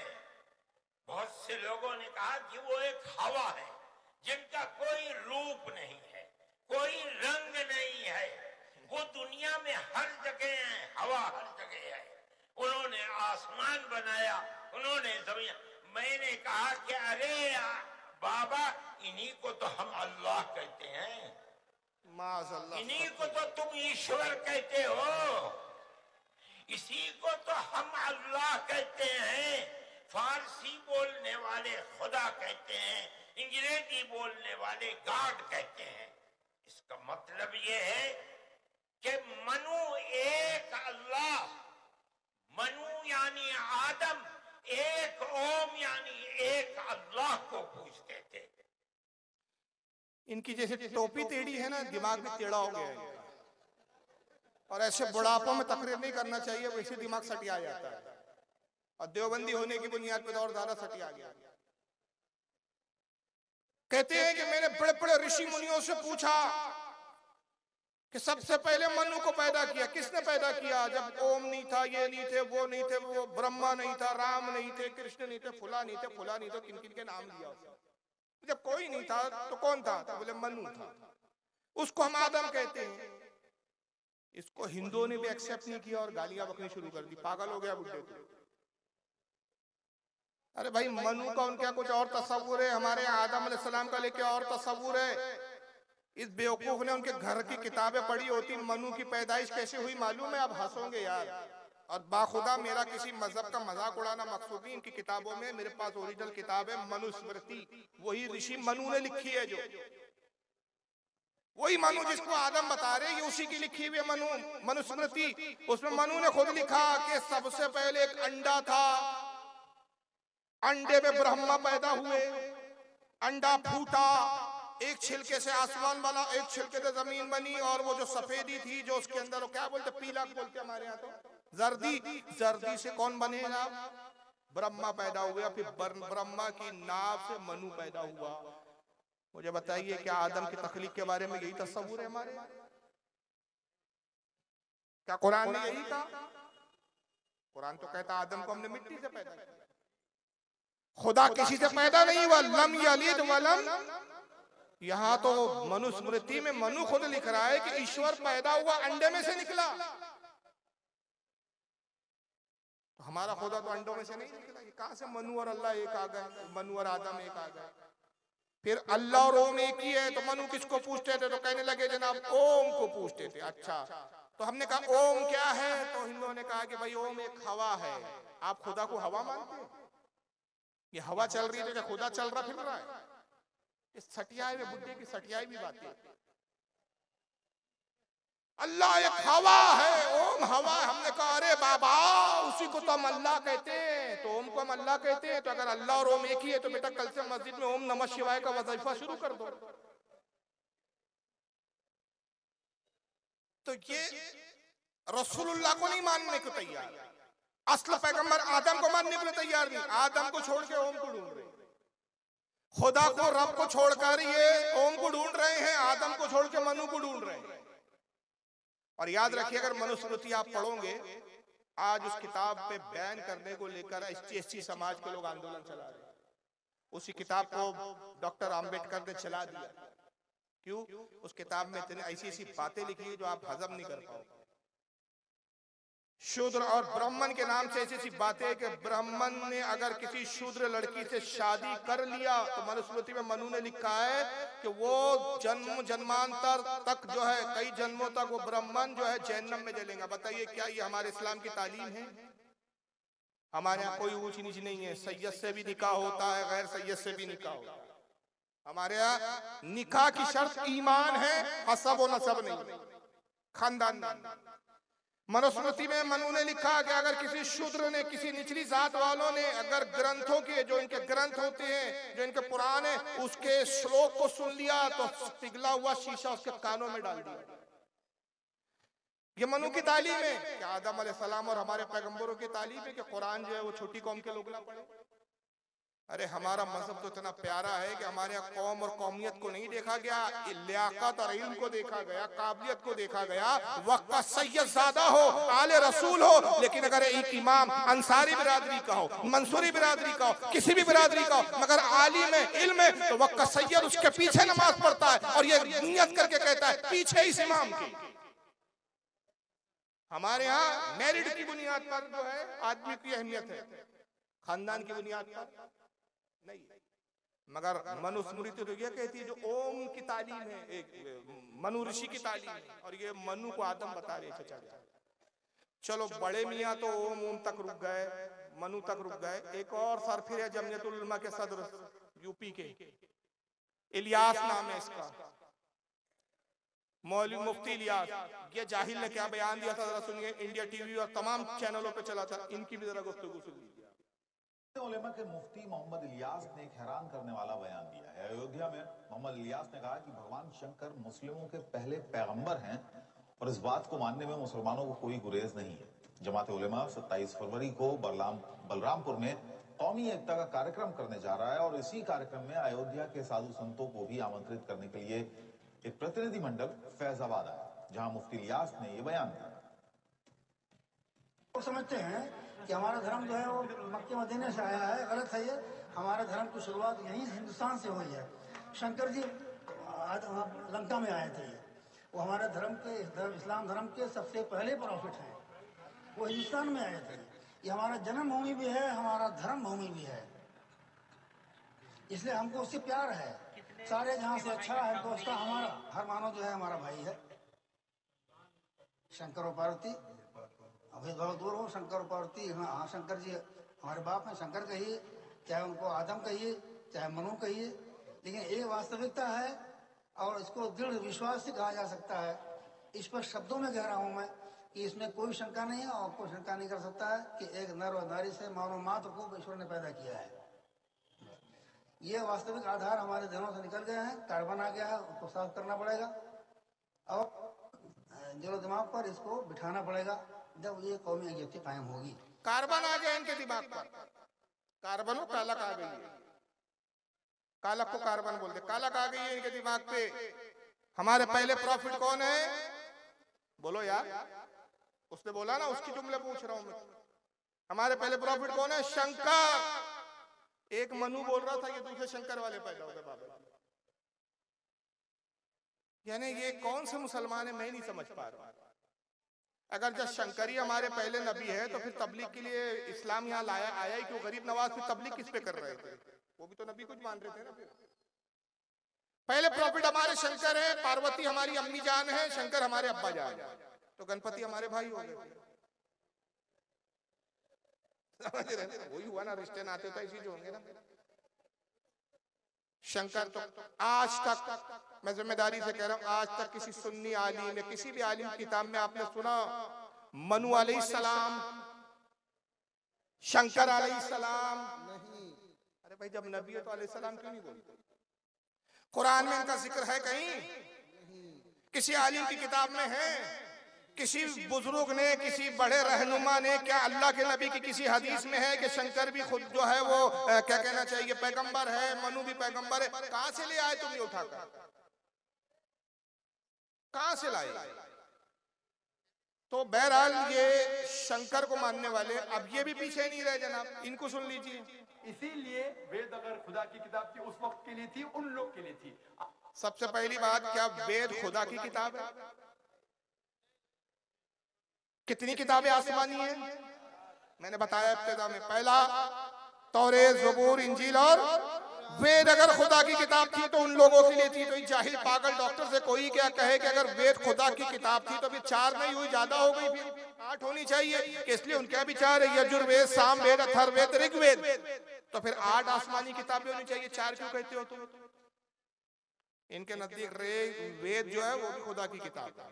अभी आगे सुनिए डॉक्टर पगला साहब। आज हमें मानना चाहिए आखिरी किताब कुरान। इसीलिए वेद अगर खुदा की किताब थी उस वक्त के लिए थी, उन लोग के लिए थी। आज हमें मानना चाहिए आखिरी किताब कुरान मजीद। इसी तरीके से एक शख्स ने मुझसे पूछा था, क्या हम मान सकते हैं कि श्री राम और श्री कृष्ण खुदा के भेजे पैगंबर है? कुरान में आता है सूरह फातिर सूरा नंबर 35 आयत नंबर 24 में कि अल्लाह ने हर कौम के पास एक पैगंबर भेजा है। नाम से सिर्फ 25 पैगंबरों का जिक्र है कुरान में। तो अगर कोई शख्स मुझसे पूछता है क्या श्री कृष्ण या श्री राम क्या पैगंबर हो सकते हैं खुदा के, तो मैं ये कह सकता हूं क्योंकि उनका नाम कुरान में मौजूद नहीं है, हो भी सकते हैं, नहीं भी हो सकते हैं। अजीब पागल डॉक्टर है यार ये। कुरान में 25 पैगंबर का नाम है, कबूल कर रहा है। उन 25 पैगंबर में राम का नाम है? चलो कुरान में नहीं तो हदीस में राम अलैहिस्सलाम, लक्ष्मण अलैहिस्सलाम। किसी आलिम ने कहा आज तक राम अलैहिस्सलाम, कुरान में नहीं, हदीस में नहीं, फिर नहीं, कुरान में नाम नहीं। हो भी सकते हैं, नहीं भी हो सकते। अबे जब नाम ही नहीं, जब पता ही नहीं, किसी आलिम ने जिक्र नहीं किया तो हो कैसे सकते हैं? मगर कोई चालाक हो माना इसका तरफदार हो, कहेगा नहीं नहीं फारूक साहब आप कंची मार रहे हैं। उन्होंने एक जुमला और कहा, नहीं भी हो सकते। याद रखिए, किसी नबी का जो हकीकी नबी है उसका इनकार भी क्या है? कुफ्र। और कोई नबी नहीं है उसको भी नबी मानना क्या है? कितनी नाजुक राह है ये। तो इस नाजुक राह का फिर हल क्या है? हल ये है कि हमारे इस्लाम ने हमको पाबंद नहीं किया कि तुम टार्च लेकर घूमते रहो, ये नबी है क्या, ये हो सकते हैं क्या, ये हो सकते हैं कि ये हो सकते हैं। जी नहीं, जितनों के नाम है उनको मान लो, जिनके नाम नहीं तो इजमाई तौर पर इकरार कर लो, आमनतु बिल्लाहि व मलाइकतिही व कुतुबिही व रसूलिही, मैं ईमान लाया तमाम आसमानी किताबों पर, तमाम फरिश्तों पर और तमाम रसूलों पर। अब कौन रसूल है नहीं है हमें इसका जानने की कोई गरज नहीं। इस्लाम ने हमको इसके लिए पाबंद नहीं किया कि तहकीक करते रहो। अब ये बैठे राम हो सकते हैं कि नहीं, कृष्ण हो सकते हैं कि नहीं। अब यहाँ कोई चालाकी से कहे कि भाई उन्होंने कहा हो भी सकते हैं, बात का जुमला नहीं भी हो सकते। देखो भाई नहीं भी हो सकते भी तो कहा, तो मैंने कहा इससे बचत नहीं होगी। अगर इससे बचत होती तो मैं कहूँ डॉक्टर जाकिर नाइक हरामी हो भी सकते हैं। मैंने हरामी तो कहा नहीं भाई, अब हरामी हो भी सकते हैं, भी हो सकते। तो क्या जाकिर नाइक के मानने वाले एक्सेप्ट कर लेंगे इस चीज को? नहीं कबूल करेंगे। तो ये राम को नबी बनाने पे तुले हुए, शंकर को नबी बनाने पे तुले हुए, मनु पे को नबी बनाने पे तुले हुए। अब बात यही नहीं खत्म होती, इनको भी सुन लीजिए महमूद मदनी साहब को, ये अभी लेटेस्ट बयान है। मैं बताना चाहता हूँ ये जमात सिर्फ नमाज की आड़ में ले जा रही है। ईमान किस पर लाना, तुम ईमान किस पर लाना चाहती है जरा देख लीजिए। और आपका भी ईमान किस पे बनवा रही है? आदम को छोड़ो, आदम को छोड़ के मनु को मानो, ईसा और दूसरे नबियों को छोड़ो, राम और कृष्ण को मानो। जरा सुनिए मदनी साहब का जवाब बयान। मुशरिक होते हैं, काफिर होते हैं, मुसलमान होते हैं, मुनाफिक होते हैं, 4-5 टर्मिनोलॉजी अलग अलग इस्तेमाल। तो अगर किसी को ऐसा लगता है कि वो इनको हिंदुओं को या जो भी नन मुस्लिम है उसको काफिर बताएं, ये गलत है। हिंदुओं को या जो भी नन मुस्लिम है उसको काफिर बताएं, ये गलत है। उसमें तो ये कहा गया है कि शिब्ह अहले किताब, नियरेस्ट जो है वो अहले किताब। यहाँ के लोगों के बारे में ये कहा गया। ये बात इतनी ज्यादा लोगों के बीच कैसे फैल गई जब कुरान? उन्होंने तो कहा मौलाना हजरत मौलाना कासिम नानोतवी रहमतुल्लाह अलैह ने लिखा है कि मैं जब उनकी तालीमात देखता हूँ तो मुझे ऐसा लगता है कि श्री रामचंद्र जी के बारे में और श्री कृष्ण जी के बारे में, दोनों के बारे में लिखा है, किताब लिखी है कि उनकी तालीमात का मतलब टीचिंग्स। जब हम टीचिंग्स देखते हैं उनकी तो हमें ऐसा लगता है कि वो नबी थे। अब एक और नबी बढ़ गए, राम तो थे, मनु, शंकर, राम, एक नबी का इजाफा हो गया कृष्ण। बढ़ते जा रहे हैं नबी इस जमात में। पता नहीं ये इनको नबी बनाने में इनको कौन सा सवाब मिलने वाला है। कृष्ण का किरदार क्या है आपको नहीं मालूम भाई? खुद उनके मजहब जो मज़ाहिब के लोग मानते हैं, अव्वल तो वो अपने मजहब के एतबार से इनको नबी नहीं मानते, अवतार मानते, खुदा का, ईश्वर का अवतार मानते। उसके बाद जो कैरेक्टर बताते हो, कैरेक्टर भी किसी नबी का नहीं हो सकता। मसलन गोपियों के बीच रहना, गोपियों के कपड़े उठा के लेके भाग जाना, नाती भी गोपियों के कपड़े उठा के भाग जाना। मैं ज्यादा खोल के बोलना नहीं चाहता, आपको पता है क्या ऐसे किरदार नबियों के किरदार रहे हमारे? कहां से आपने सबूत ला दिया? कासिम नानोतवी साहब तो अभी अल्लाह की गोद में ख्वाब देख रहे थे, अब उनको ये भी दिख गया कि साहब राम की हम तालीम देखते हैं, कृष्ण की तालीम देखते हैं, तो हमको लगता है नबी। और उससे पहले क्या कहा कि हिंदुओं को काफिर नहीं कह सकते आप, गलत है। माअज़ल्लाह, अस्तग़फिरुल्लाह। याद रखिए, इस्लाम के अलावा, मुसलमानों के अलावा जितनी कौमें सब काफिर है, और काफिर कोई गाली नहीं है। ये बहुत गलत प्रोपेगेंडा चलता है गैर मुस्लिमों के दिमागों में। कुछ लोगों ने डाला है कि साहब तुमको काफिर बोलते हैं ना, गाली है। याद रखिए, काफिर कहना किसी को गाली नहीं है, ये अरबी जबान का लफ्ज है। काफिर के मायने होते इनकार करने वाला। क्या मायने होते हैं? इनकार करने वाला। हमारे एक दोस्त है, पप्पू नाम है, हमारी मोहल्ले में रहता है, गैर मुस्लिम है, RSS में है। एक दिन मुझसे कहने लगा, यार तुम काफिर काफिर बोलते हो, गाली बकते हो। मैंने कहा 2 मिनट में पप्पू तुम्हें समझा दूंगा। मुझे ये बताओ, अल्लाह एक है कि 365-36 कोटि है? बोले हम तो 36 कोटि को मानते हो। मैंने कहा एक खुदा की तरफ मैं बुलाता हूँ। कहा नहीं, हम एक खुदा को नहीं मानते। मैंने कहा इनकार किए, इसी को कहते हैं डेट इज कॉल्ड काफिर, इनकार करने वाला। भाई सूरज को मत पूछो, एक अल्लाह की पूजा करो। आपने इसका इनकार किया तो हमने कहा काफिर, यानी हमारे पैगाम को, हमारी बात का इनकार करने वाला। तो गाली थोड़ी है। और ये लफ्ज तुम्हारे लिए नहीं, अगर हमारा मुसलमान होकर भी कोई नमाज का इनकार कर दे उसको भी हम काफिर कहते हैं, कोई रोजे का इनकार कर दे उसको भी हम काफिर कहते हैं। तो काफिर कोई गाली नहीं है। तो इतना घबराने की जरूरत नहीं थी जनाब को। उसने पूछा है, एंकर ने सवाल किया, आप हिंदू को काफिर कहते हो? तो कहता है नहीं नहीं, देखिए वो काफिर कहना दुरुस्त नहीं। यानी इनका बस चले ना, ये हुकूमत की और हिंदुओं की तलवे चाटने के लिए पूरा इस्लाम का ढांचा ही बदलना चाहते हैं। और नाम इन्होंने अपनी तबलीग और इसका रखा हुआ है। और देखिए एक किताब मैं आपके सामने दिखा रहा हूं। अब इसमें देखिएगा नबी कितने बड़े हैं। किताब का नाम है हदियतुल महदी। लिखने वाले नवाब वहीदुज़्ज़मा हैदराबादी, अहले हदीस फिरके के ये बहुत बड़े अल्लामा थे। हदियतुल महदी इन्होंने किताब लिखी, सफ़ा नंबर 85। कितने लोगों को नबी मानते, जरा सुनिए। वह अराफा बित्तवातिर बैना कौमा वाला कुफार व अन्नहुम कानू अंबियाए सुहा। कहते हैं कि तवातिर के साथ हर जमाने में ये बात मानी गई, तस्लीम की गई कि कुफारों में, काफिरों के अंदर भी बहुत सारे नेक नबी हुए हैं। काफिर कौमों में भी बहुत सारे नेक नबी आए हैं। अब वो कौन कौन से नबी आए, नाम बता रहे। का रामचंद्र, जैसे रामचंद्र, व लक्ष्मण, व किशन जी बैनल हुनू, जैसे हिंदुओं में रामचंद्र, लक्ष्मण और किशन आए। व जुरातुष्ट बैनल फारस, फारसियों में, ईरानियों में जुरातुष्ट आया है। व कनाफ्यूसा व बुधा बैना अहले चीन, और चीन के अंदर गौतम बुद्ध और कन्फ्यूजस जैसे लोग आए, नबी बनकर आए। वह जापान, और जापान में आए। वह सुकरात व फीसागोरस, सुकरात और फीसागोरस जैसे ये भी नबी है। बैनल अहलुल यूनान, जो यूनानियों में हुए, यानी यूनानियों में जो है सुकरात और फीसागोरस आए, वो नबी हैं। चीन के अंदर गौतम बुद्ध आए, वो सब नबी हैं। क्या नाम है, फारस में, ईरान में जुरातुष्ट आया, वो भी नबी है। हिंदुओं में रामचंद्र, लक्ष्मण और किशन आए, वो भी नबी है। अब आगे देखो क्या लिखता है। बल युजीबु अलैना अन तक़ूलु आमन्ना बिजमीइ अंबियाई व रसूलिही ला नफ़र्रिक़ु बैना अहदिम मिनहुम व नहनु लहु मुस्लिमून। कहते बल युजीबु, हम पर वाजिब है कि हम इन पर ईमान लाए।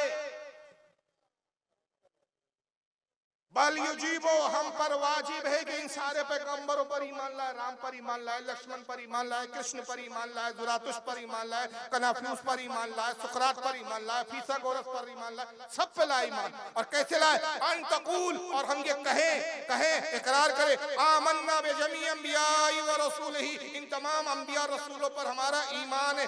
ला नफ़र्रिक़ु बैना अहदिम मिनहुम, और हम इनमें नबी होने में फर्क नहीं करते। व नहनु लहु मुस्लिमून, और हम इकरार करते, कहते कि हम मुसलमान हैं। जैसे रसूलुल्लाह नबी है वैसे रामचंद्र भी नबी है, जैसे रसूलुल्लाह नबी है वैसे लक्ष्मण नबी है। इनके सबके नबी होने में हम कोई फर्क नहीं करते। आप कहेंगे हमने तो आज तक किसी तबलीग वालों से, देवबंदियों से, वहाबियों से इस तरह की बात तो सुनी नहीं। मसला फिर यहाँ आ जाता है।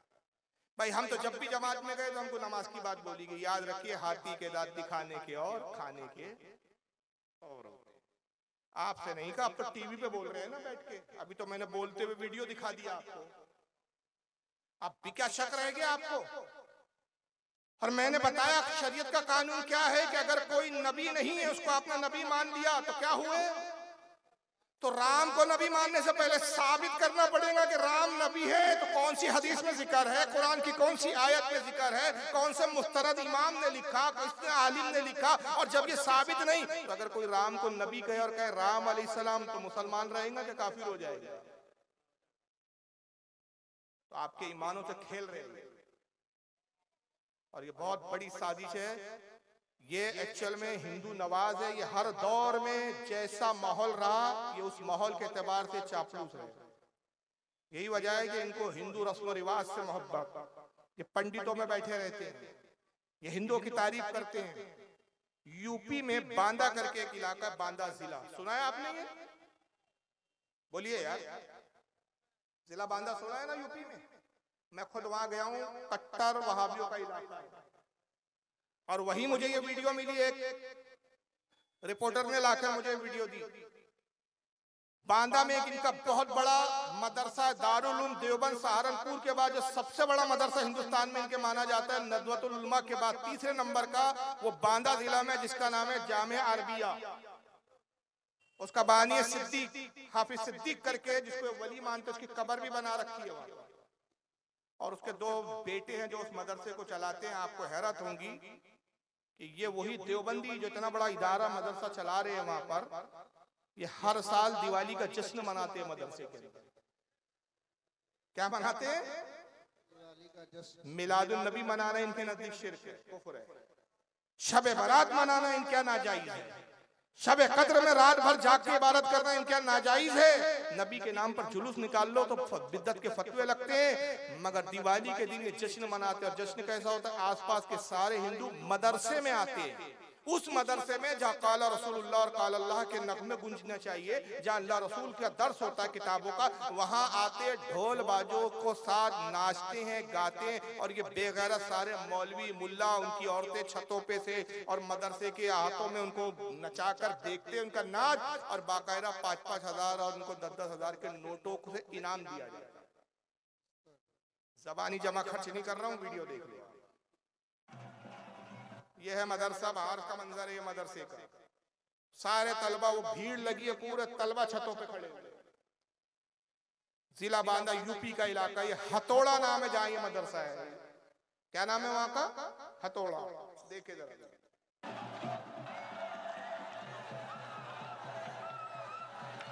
ये झगड़ा नहीं हो रहा, ये खेल है। वहां पे खेल तमाशा हो रहा है, लट खेलने का तमाशा। ये लट खेलते और नाचते।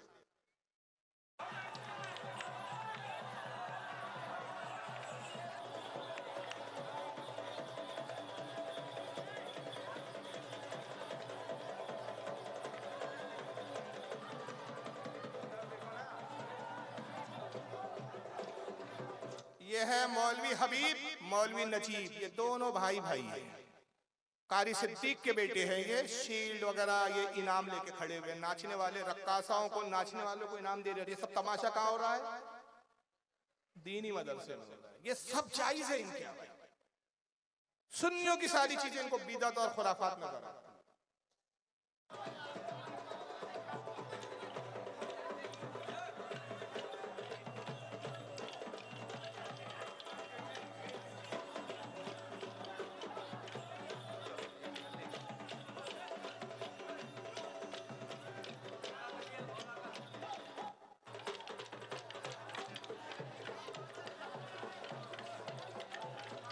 चाचा हिजड़ों की तरह ताली भी पीट रहे हैं।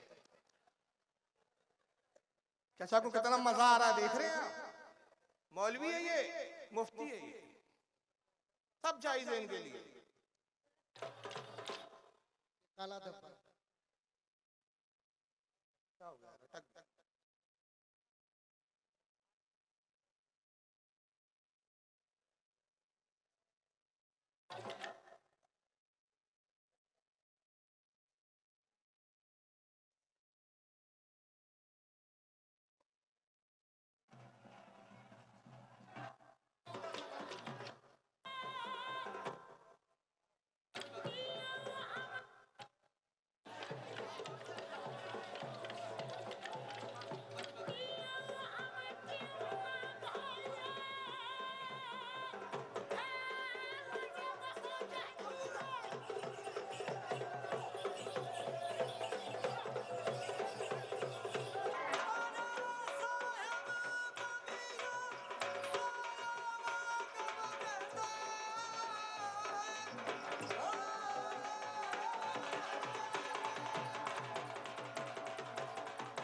आपका जिला बांदा तहसील खेलने के लिए आपकी साले आते रहे।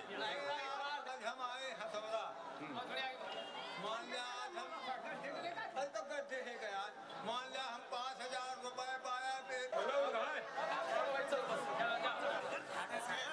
सर ये कितने सालों से कर रहे हैं, क्या है? बहुत सालों से, हमारे पिताजी के जमाने से जब से ये स्कूल कायम हुआ और ये लोग सब रहे, तो आसपास के गांव के जितने लोग हैं सब दिवाली के 2-3 दिन के बाद फिर यहाँ आते हैं और अपना एक त्योहार का एक प्रोग्राम यहाँ मनाते हैं। और फिर उनको जिस तरह भी हो सकता है हर एक को कुछ इनाम दिया जाता है, किसी को सील, किसी को 5,151, किसी को 551, इस तरह से सबको पैसे दे करके और सील से नवाज करके और उनको मतलब सबको जमा करके, और इससे भाईचारगी बढ़ती है। इसलिए ये कार्यक्रम तो हर साल होता है, होता चला आ रहा है, हर साल होता है, होता चला आ रहा है। पिताजी के जमाने से बिदअत चल रही है, ये अब्बा जान ने कायम किए थे तब से चल रही है। कल इनके मौलियों को पकड़िए आप अपने इलाके के और उनसे पूछिए कि अगर वाकई सच्चे हो तुम लोग और वाकई तुम्हें जर्रा बराबर में दयानतदारी है तो अपने दारुल उलूम देवबंद से ये कामों के जायज का फतवा लाके आके दिखाओ। तो अंदाजा लगाते चलिए आप कि ये किरदार इनके कैसे, अफवाल इनके कैसे। तो जाहिर सी बात है कि नबियों से इनका ताल्लुक नहीं है। इनको तो नबी राम, कृष्ण, शंकर, मनु ये नजर आ रहे हैं। तो अंबिया की क्या ताजीम करेंगे हमारे नबियों की। अब मैं चीज दिखा रहा हूं कि इन्होंने गुस्ताखी करने में अल्लाह को भी नहीं छोड़ा। समझ रहे आप? अल्लाह तौहीन करने में नबी तो छोड़िए, कल आपने नबी की कुछ गुस्ताखियां देखी। हुजूर को क्या बनाया? बावर्ची बनाया। नबी पाक सल्लल्लाहु अलैहि वसल्लम को उर्दू सिखाने अपने मदरसे बुलाया। बात रसूल तक नहीं रही, अल्लाह को भी नहीं छोड़ा। ये एक मौलवी साहब है, मुरादाबाद यूपी के रहने वाले हैं। इसका नाम है अब्दुल मोमिन, संभल का रहने वाला है। मुरादाबाद के करीब है, संभल का इलाका वहां है। जरा देखिए, थोड़ी सी इको है इसके अंदर, समझने की कोशिश कीजिए क्या बोल रहा हूँ। कोई और नहीं बुलाता, जिनाकारों को उसके अलावा कोई और आवाज नहीं देता। वो आसमान अव्वल पर आता है अपनी शान के मुताबिक और रोजाना आता है और अपने बंदों से कहता है, मेरे बंदे जुमे के दिन शाम का वक्त मेरे मग़फ़िरत के लिए खास कर दिया है, उस मौके पर मांग लेना। अगर इस मौके पर भूल जाऊं तो अगले हफ्ते मांग लेना, इस मौके पर भी भूल जाऊं तो अगले हफ्ते मांग लेना।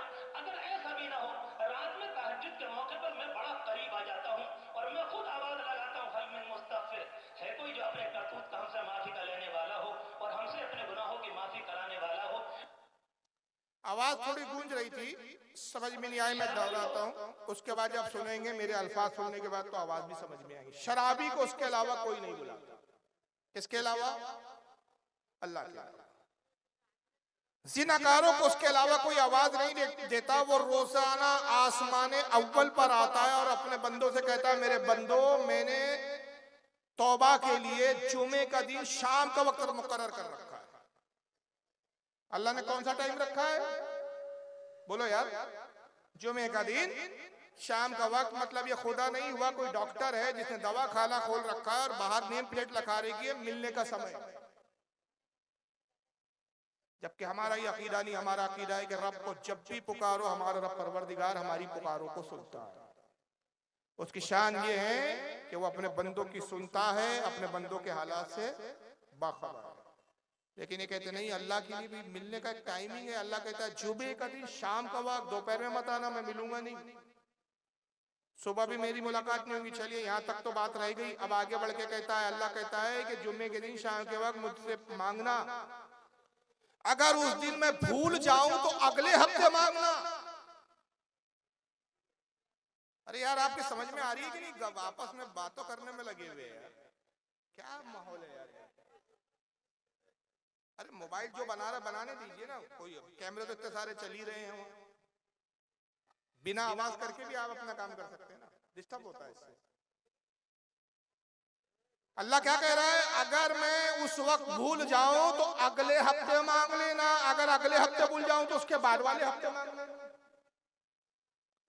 क्या हमारा रब भूलता है, फरामोश करता है? ये खुदा की शान है इनके नजदीक, ये खुदा की तौहीद है इनके नजदीक।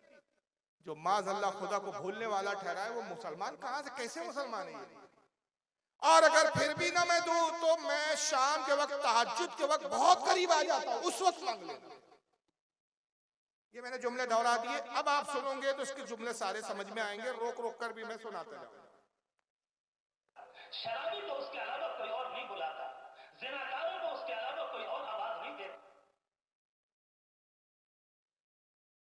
शराबी को उसके अलावा कोई और नहीं बुलाता, जिनाकारों को उसके अलावा कोई और आवाज नहीं देता, शराबी को उसके अलावा कोई और नहीं बुलाता, जिनाकारों को उसके अलावा कोई आवाज नहीं देता। आसमान अव्वल पर आता है अपनी शान के मुताबिक, वो आसमान अव्वल पर आता है अपनी शान के मुताबिक, और रोजाना आता है, और रोजाना आता है, और अपने बंदों से कहता है, और अपने बंदों से कहता है, मेरे बंदे जुमे के दिन शाम का वक्त मेरे मगफिरत के लिए खास कर दिया, मेरे बंदे जुमे के दिन शाम का वक्त मैंने मगफिरत के लिए खास कर दिया है। उस मौके पर मांग लेना, उस मौके पे मांगना, अगर इस मौके पर भूल जाऊं तो अगले हफ्ते मांग लेना, इस मौके पे भूल जाऊं तो अगले हफ्ते मांगना, सीधा डायरेक्ट अगले हफ्ते आना, बीच में बिल्कुल नहीं आना, टाइम नहीं है, मिलता नहीं है। क्या मजाक है यार, ये खुदा का मजाक बना रहे, खबीस मौलवी है, दाढ़ियां रख के जमात, तबलीगी जमात का अमीर है, यूपी की जमात का अमीर है। याद रखिए, ये जमात में तो ले जाने के लिए तैयार 24 घंटे रहते, इनको सिर्फ इतना बोल दो कि भाई हमारे आलिम साहब को हम बुला लेते, बैठ के मुनाजरा कर लो, तो इनको मौत आ जाए। इनको पता है कि हमारे अकीदे कितने गंदे हैं। अच्छा, फिर एक हफ्ते तो भूला, बात वहां भी खत्म नहीं हुई, जरा देखिए। भूल जाऊं तो अगले हफ्ते मांग लेना, इस मौके पर भी भूल जाऊं तो अगले हफ्ते मांग लेना, अगर ऐसा भी ना हो रात में तहज्जुद के मौके, एक हफ्ते बाद मांगना, उस हफ्ते भूल जाऊं तो अगले हफ्ते मांग लेना, और बार बार अगर मैं भूल जा रहा हूं तो फिर रात में आना, याददाश्त बिल्कुल भरपूर रहती है मेरी उसी में। क्या बदतमीज आदमी है, क्या बोले,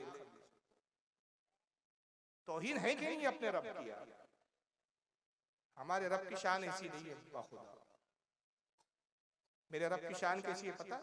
एक जुमले में बात कर रहा हूं, मैं यहाँ बैठा हूं, आपके दिल में क्या चल रहा है मैं नहीं जानता, मेरे दिल में क्या चल रहा है आप नहीं जानते। ये तो अभी की बात है, प्रेजेंट की बात है, अभी हाजिर की बात है।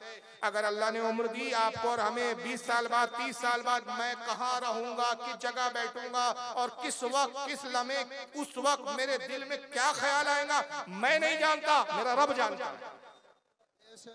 वो इतना बाखबर है, मगर उसको ऐसा बेखबर बना दिया इन जाहिलों ने। जुमे के वक्त आना, शाम के वक्त आना, मिलने का टाइम वही है, लेकिन अगर भूल जाऊं तो फिर अगले हफ्ते आना, सीधा फाइल दब जाती है, फिर अगले हफ्ते फाइल निकालेंगे। ये नाम इसका है अब्दुल मोमिन। क्या नाम है इसका? अब इनको सुनिए, ये तो बड़े फेमस साहब हैं, नौटंकीबाज। इनकी नौटंकी सुनिए, इन्होंने खुदा को क्या समझा है।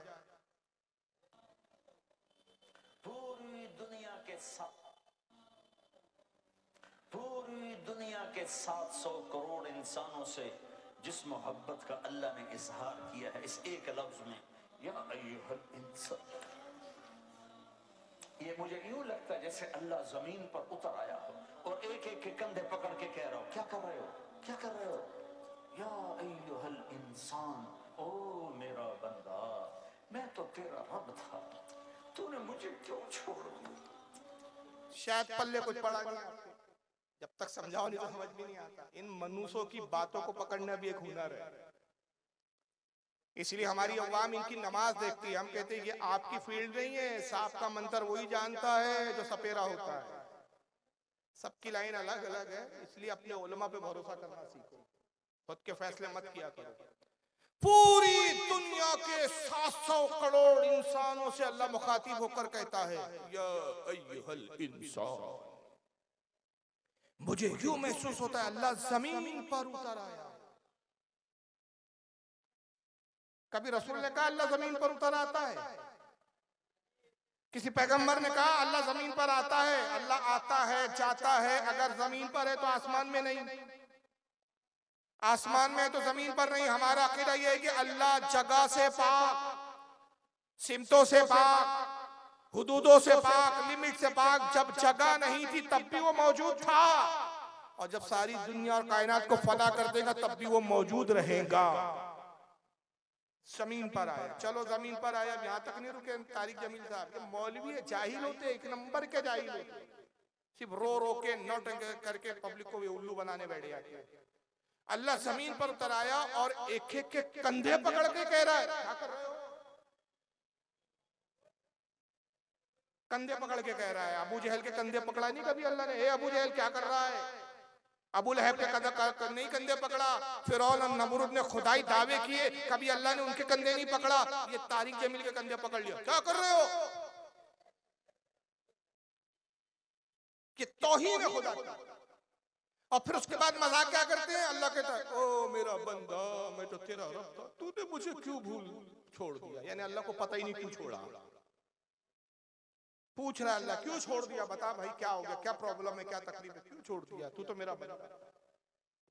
तो जिनको अभी तौहीद की ते नहीं मालूम और वो तबलीग करने निकले हैं, याद रखिए इनके जोहला ने इनको आलिम मशहूर कर रखा है, वरना इल्म के मामले में 0 बटे सन्नाटा है। ये हमारे उलमा के सामने बैठने की भी औकात नहीं रखते। न इनको तौहीद समझती है, न रिसालत समझती है, न नबुवत के बारे में इनको समझता है। अब इसकी दुआ सुनेंगे ना तो ताज्जुब करेंगे कैसा जाहिल है। मैं दुआ बाद में सुनाता हूँ। जन्नत के हालात सुना रहा है और ये तबलीगी जमात वालों को लॉलीपॉप दे रहा है। 46 दिन का चिल्ला करो जन्नत में जाओ। चिल्ले और छिल्लों में इनके यहाँ जन्नतें मिलती है और उसमें रब का कैसे मजाक उड़ाया इस बदबख्त ने, जरा सुनिए तारीख कि सबसे छोटे जन्नती को 80,000 नौकर मिलेंगे। 80,000। सबसे पहली बात, वो नौकर नहीं है, फरिश्ते। ये तौहीन है फरिश्ते। अल्फाजों की भी, जुमलों की इसके पास कोई तमीज नहीं है, क्योंकि बेअदब जमात है। कि सबसे छोटे जन्नती को 80,000 नौकर मिलेंगे। 80,000। लिहाजा सबको पिलाने वाले हैं, लेकिन फर्क बताने के लिए 3 तरह के अंदाज इख्तियार किए हैं। सबसे लो लेवल जन्नती खुद पी रहे हैं, काफूरी शराब है, खुद पी रहे हैं। इससे ऊपर मिडिल क्लास आ गई, जन्नत की मिडिल क्लास। वो क्या है? युस्क़ौन फ़ीहा कासन कान मिज़ाजुहा ज़ंजबीला। उन्हें ज़ंजबीली शराब पिलाई जाएगी। वो पी रहे थे, इन्हें पिलाया जा रहा है। यानी इनको पिलाने वाले कभी फरिश्ते होंगे, कभी नौकर होंगे, कभी जन्नत की खूबसूरत लड़कियां होंगी जिन्हें अल्लाह ताला ने मिट्टी से नहीं बनाया, आग पानी हवा से नहीं बनाया, जिन्हें अल्लाह ने मुश्क, अंबर, जाफरान और काफूर से बनाया है। इन 4 चीजों से बनाया, मिट्टी नहीं डाली। मुश्क, अंबर, जाफरान, काफूर। फिर अल्लाह ने उनका मेकअप किया है। यहाँ का मेकअप तो उतर जाता है, थोड़ी देर के बाद खुद ही उतर जाता है, या मुंह धो नहाओ तो उतर जाता है। लेकिन अल्लाह ने उनका मेकअप किया है। अल्लाह ने मेकअप किया है, ब्यूटी पार्लर है भाई वहां पर भी।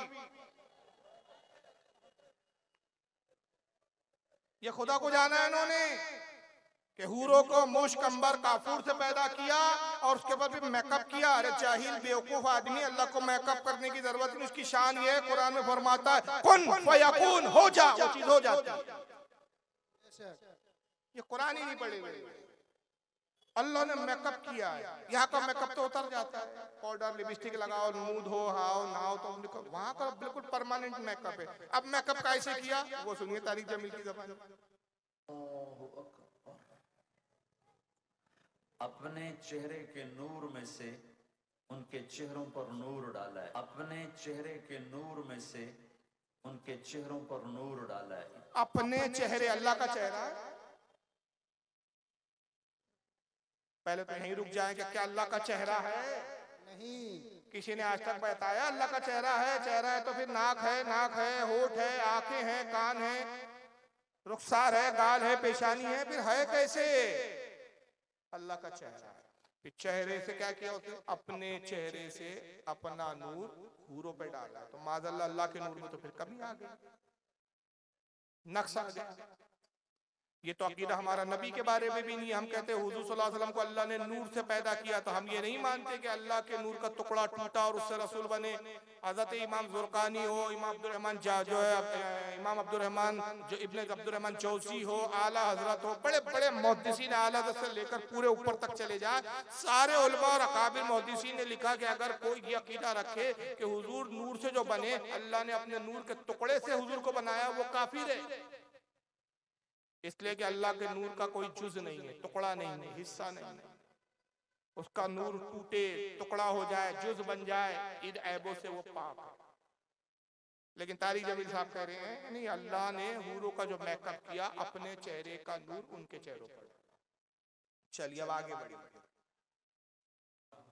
अल्लाह ने अपना नूर उनके चेहरों पर डाला, वो ऐसा मेकअप किया है कि हर लम्हे वो हुस्न बढ़ता जा रहा है, बढ़ता जा रहा है। खाली एक पत्ते को देखने में भी वो लज्जत मिलेगी कि सारी कायनात तुम्हें मिले तो वो तुम्हें लज्जत ना मिले। तो कहाँ जन्नत की लड़की, उस पर अल्लाह ने अपने चेहरे का नूर डाला। तो यहाँ पिलाने वाले कौन हैं? जन्नत की लड़कियां, जन्नत के खादिम फरिश्ते। एक वीवीआईपी क्लास है, वीवीआईपी क्लास, उसमें अक्सर गरीब लोग होंगे, अक्सर। तो वो वीवीआईपी क्लास में अक्सर गरीब लोग होंगे, मालदार भी होंगे जिन्होंने अल्लाह को राजी किया। तो वहां कैसे चलेगा सेशन? वहां ये है, वसक़ाहुम रब्बुहुम शराबन तहूरा, वहां अल्लाह खुद पिला रहा हो, वहां अल्लाह खुद पिला रहा हो। लीजिए, कल तो रसूल खाना पका रहे थे, आज अल्लाह शराब पिला रहा है। वो एक वीआईपी सेशन होगा, वीआईपी लोग होंगे, बड़े वेरी वेरी वेरी इंपॉर्टेंट लोग। वीआईपी मतलब वेरी वेरी इंपॉर्टेंट लोग, बड़े इंपॉर्टेंट लोग होंगे। वो एक सेशन चल रहा होगा, बड़े खास लोग होंगे। आम लोगों को तो हूरें पिलाएंगी, खास लोगों को कौन पिलाएगा? अल्लाह खुद आकर पिलाएगा। और दलील में क्या उन्होंने आयत पढ़ी, तर्जमा ही गलत किया उस खबीस ने। अभी मैं आगे बढ़ता हूँ, आगे देखिए अल्लाह पिलाएगा भी कैसे, जरा सुनिए। ये जहाँ तकरीर कर रहा है, ये एक फॉरेन कंट्री जिसका नाम है बर्मिंगम, बर्मिंगम में तकरीर कर रहा है। अब वहाँ कैसे बोलते हैं जरा सुनिए। वहाँ ये है,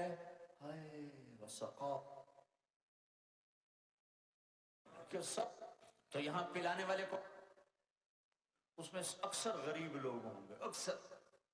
तो वो वीवीआईपी क्लास में अक्सर गरीब लोग होंगे, मालदार भी होंगे जिन्होंने अल्लाह को राजी किया।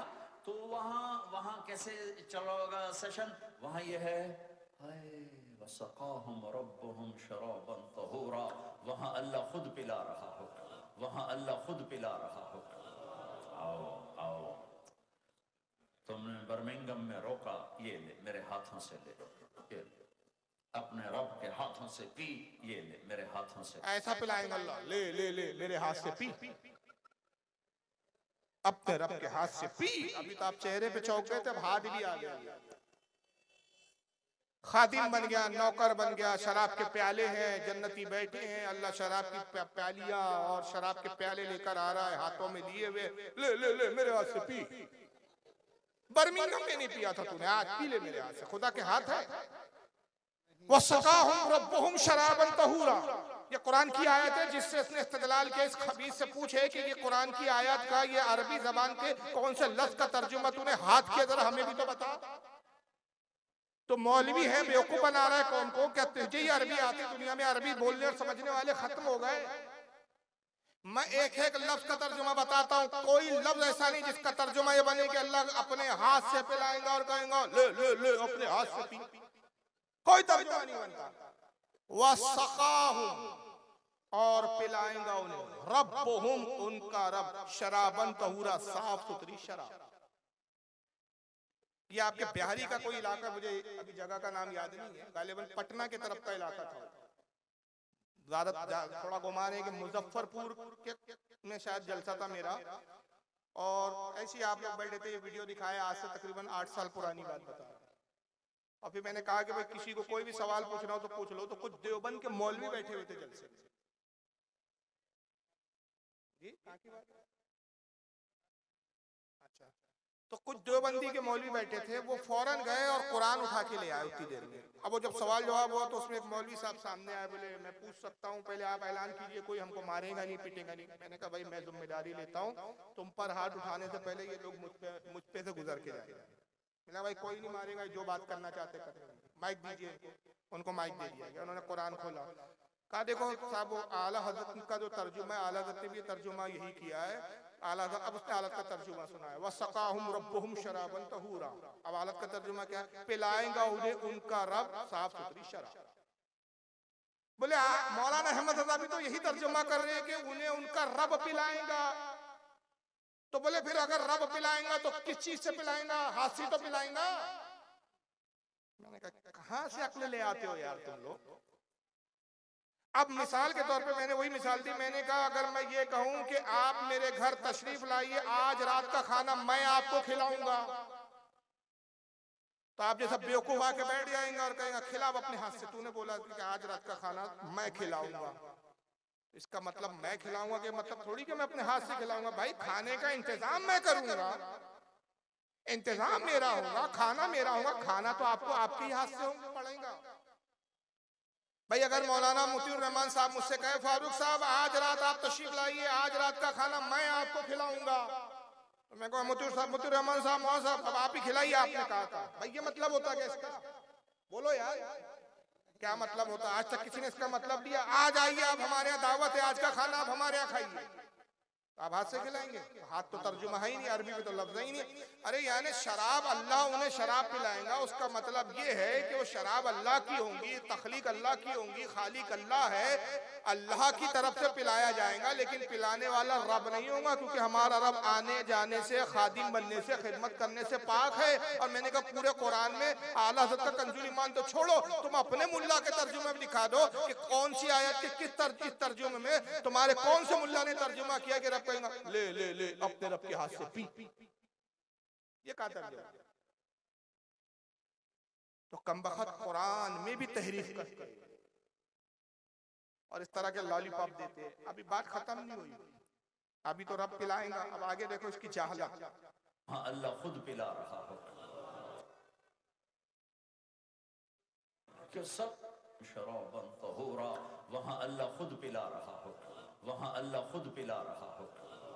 आओ आओ आओ आओ, तुमने बर्मिंघम में रोका, ये ले मेरे हाथों से ले, ये अपने रब के हाथों से पी, ये ले मेरे हाथों से ले, ये अपने रब के हाथों से पी।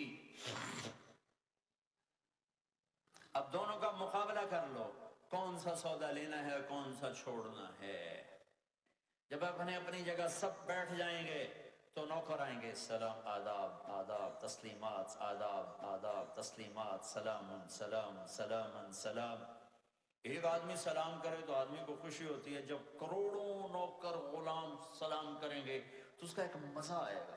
अभी वो मजा ले रहे होंगे कि एकदम एकदम फरिश्ते आ जाएंगे, सलामुन अलैकुम सलामुन अलैकुम सलामुन अलैकुम। वो कहेंगे भाई आप तो फरिश्ते हो, आप हमें सलाम क्यों कर रहे हो? कहेंगे बिमा सबर बिमा सबर तुम। वो जो बर्मिंघम में सबर की जिंदगी गुजारी, आज उसके बदले में हम सलाम कर रहे हैं, तो ये इतना खुश होंगे कि अच्छा हमें फरिश्ते सलाम कर, फरिश्ते हमें सलाम कर रहे। अभी वो नशा बाकी होगा, अभी वो नशा बाकी होगा कि मेरे अल्लाह का अर्श यूं खुलेगा और अल्लाह सामने आकर फरमाएगा सलामुन कौलन मिर रब्बिर रहीम, अब तुम्हारा रब भी तुम्हें सलाम पेश करता है। यहाँ भी कुरान में तहरीफ और जहालत। अभी वो शराब पी रहे होंगे, कौन? जन्नत। एक्चुअल में इसका प्रॉब्लम क्या अभी आगे मैं बताऊंगा आपको, कितने बड़ा जाहिल मौलवी है। अभी वो शराब पी रहे होंगे तो अचानक ही फरिश्ते आ जाएंगे, कहेंगे सलामुन अलैकुम सलामुन अलैकुम।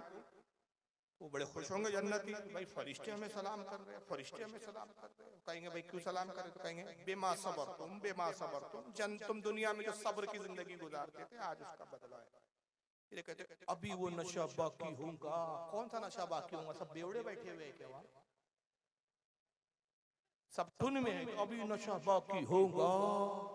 अरे खबीर बेवकूफ, इसने लफ्ज शराब से क्या समझा? ये हिंदुस्तानी हमारी दुनिया की शराब समझा। आप क्या क्या बोलते हैं? हमारे उसको बोलते हैं पौवा।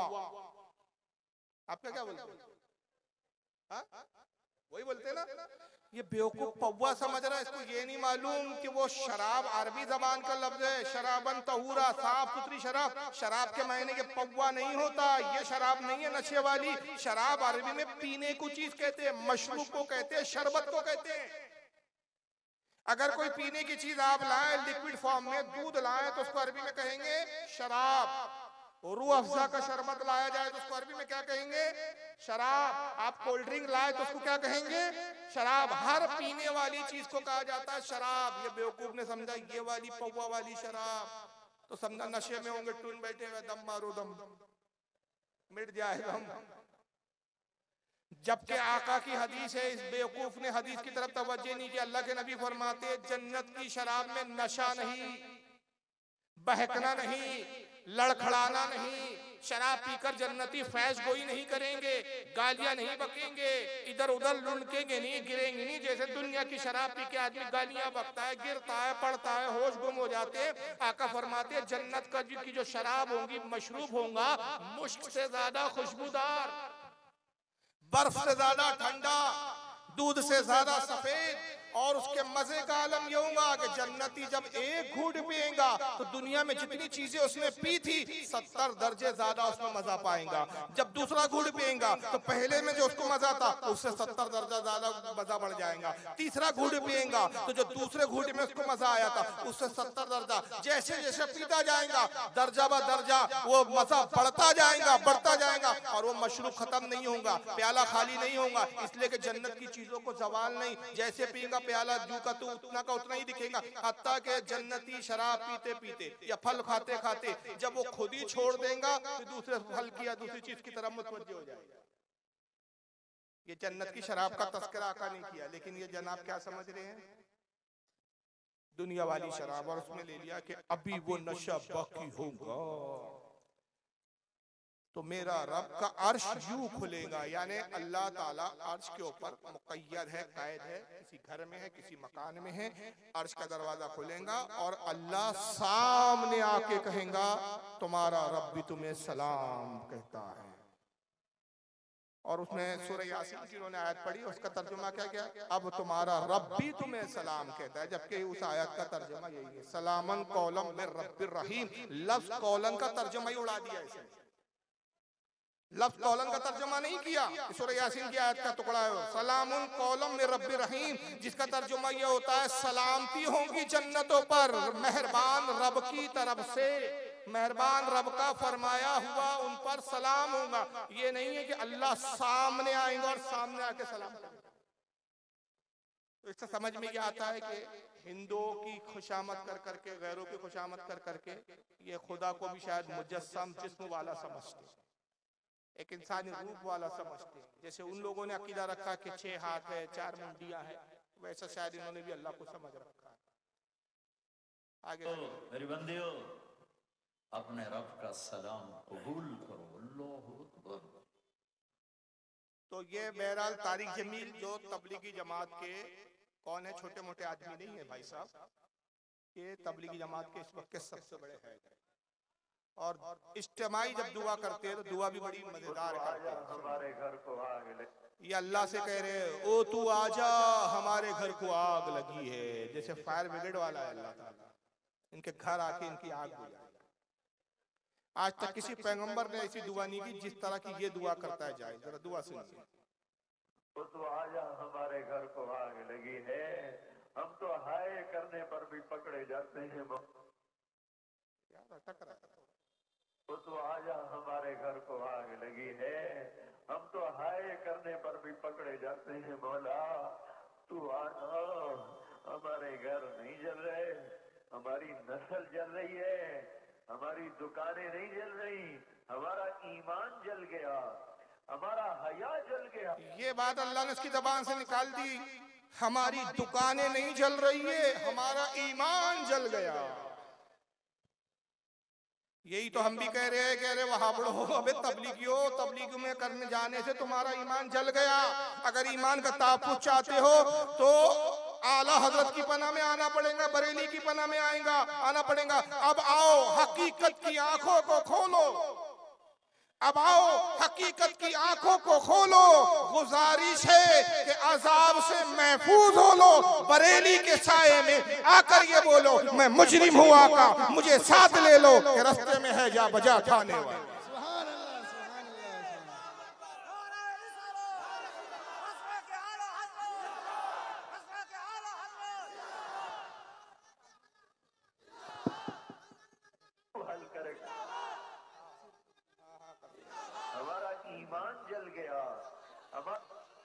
अब बताइए, जब उस जमात का बानी, उस जमात का फाउंडर, बानी नहीं, उस जमात का फाउंडर खुद इकरार कर रहा है कि हमारा ईमान जल गया, तो ऐसे जले हुए ईमान वालों की जमात में जाके क्या मिलेगा?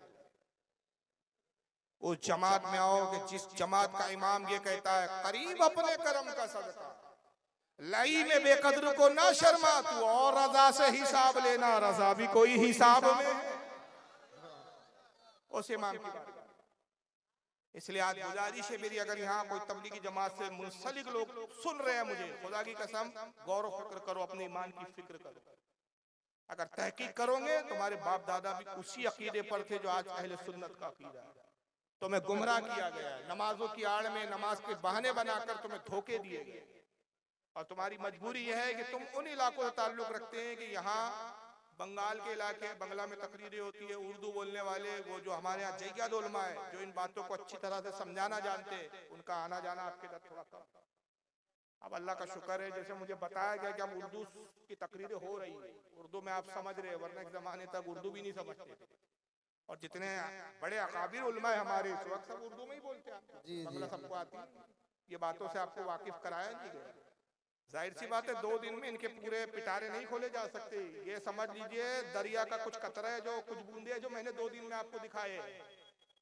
खुराफाते और वाहियातें इतनी है कि कई रातें कम है। 12 साल से खिताब कर रहा हूँ, आज तक इनकी बातें खत्म नहीं हुई। अब ये खुद कह रहा है मेरा, अच्छा फिर आगे क्या कहा, हमारा हया जल गया, यानी हम बेशर्म भी हो गए। तो जब हया ना रहे तो फिर क्या तवक्की की जा सकती है। आगे सुनिए। हमारा तो सब कुछ उजड़ गया है, ये मसला तू हल करेगा तो होगा। इतनी बड़ी गुमराही को हम नहीं बदल सकते। ए मौला, तुझे तेरी इज्जतों बुलंदियों का वास्ता, तू आके इस बिगाड़ को खत्म फरमा। हम आजिज हो चुके हैं, हर तरफ लाशें हैं तेरे महबूब की सुन्नतों के, हर तरफ लाशें हैं तेरे महबूब की सुन्नतों के। आज तेरा नबी होता वो कितना रोता मेरे आका। हमारी बेटियों को ईमान की हया की चादर दे दे, हम लुट गए। हमारी बेटियां बाजार की जीनत बन गई। आए हाय मेरे आका, तुझे क्या सुनाए, हम पे क्या हो गया। ये भी जहालत देखो उसकी, खुदा के बारे में इनके अकीदे ही गंदे। तुझे क्या सुनाए, हम पर क्या हो गया। खुदा को मालूम ही नहीं इस पर क्या गुजरी। ऐसा है क्या भाई? खुदा नावाकिफ है, उसकी शान क्या है? कुरान बताऊं, अल्लाह फरमाता है नहानो अक़रबो इलैहि मिन हब्लिल वरीद। ऐ मेरे बंदे, मैं तेरी शहरक से ज्यादा तुझसे करीब हूं। जितनी तेरी अपनी जान तुझसे करीब नहीं, उससे ज्यादा अल्लाह फरमाता है मैं तुझसे करीब हूं, तेरे हालात से इतना वाकिफ हूं। तारिक जमील साहब को खुदा पे भरोसा और एतमाद नहीं। तुझे क्या सुनाए, हम पे क्या हो गया। तुझे कुछ पता ही नहीं हम पे क्या हो गया। ना वाकिफ है अल्लाह ताला।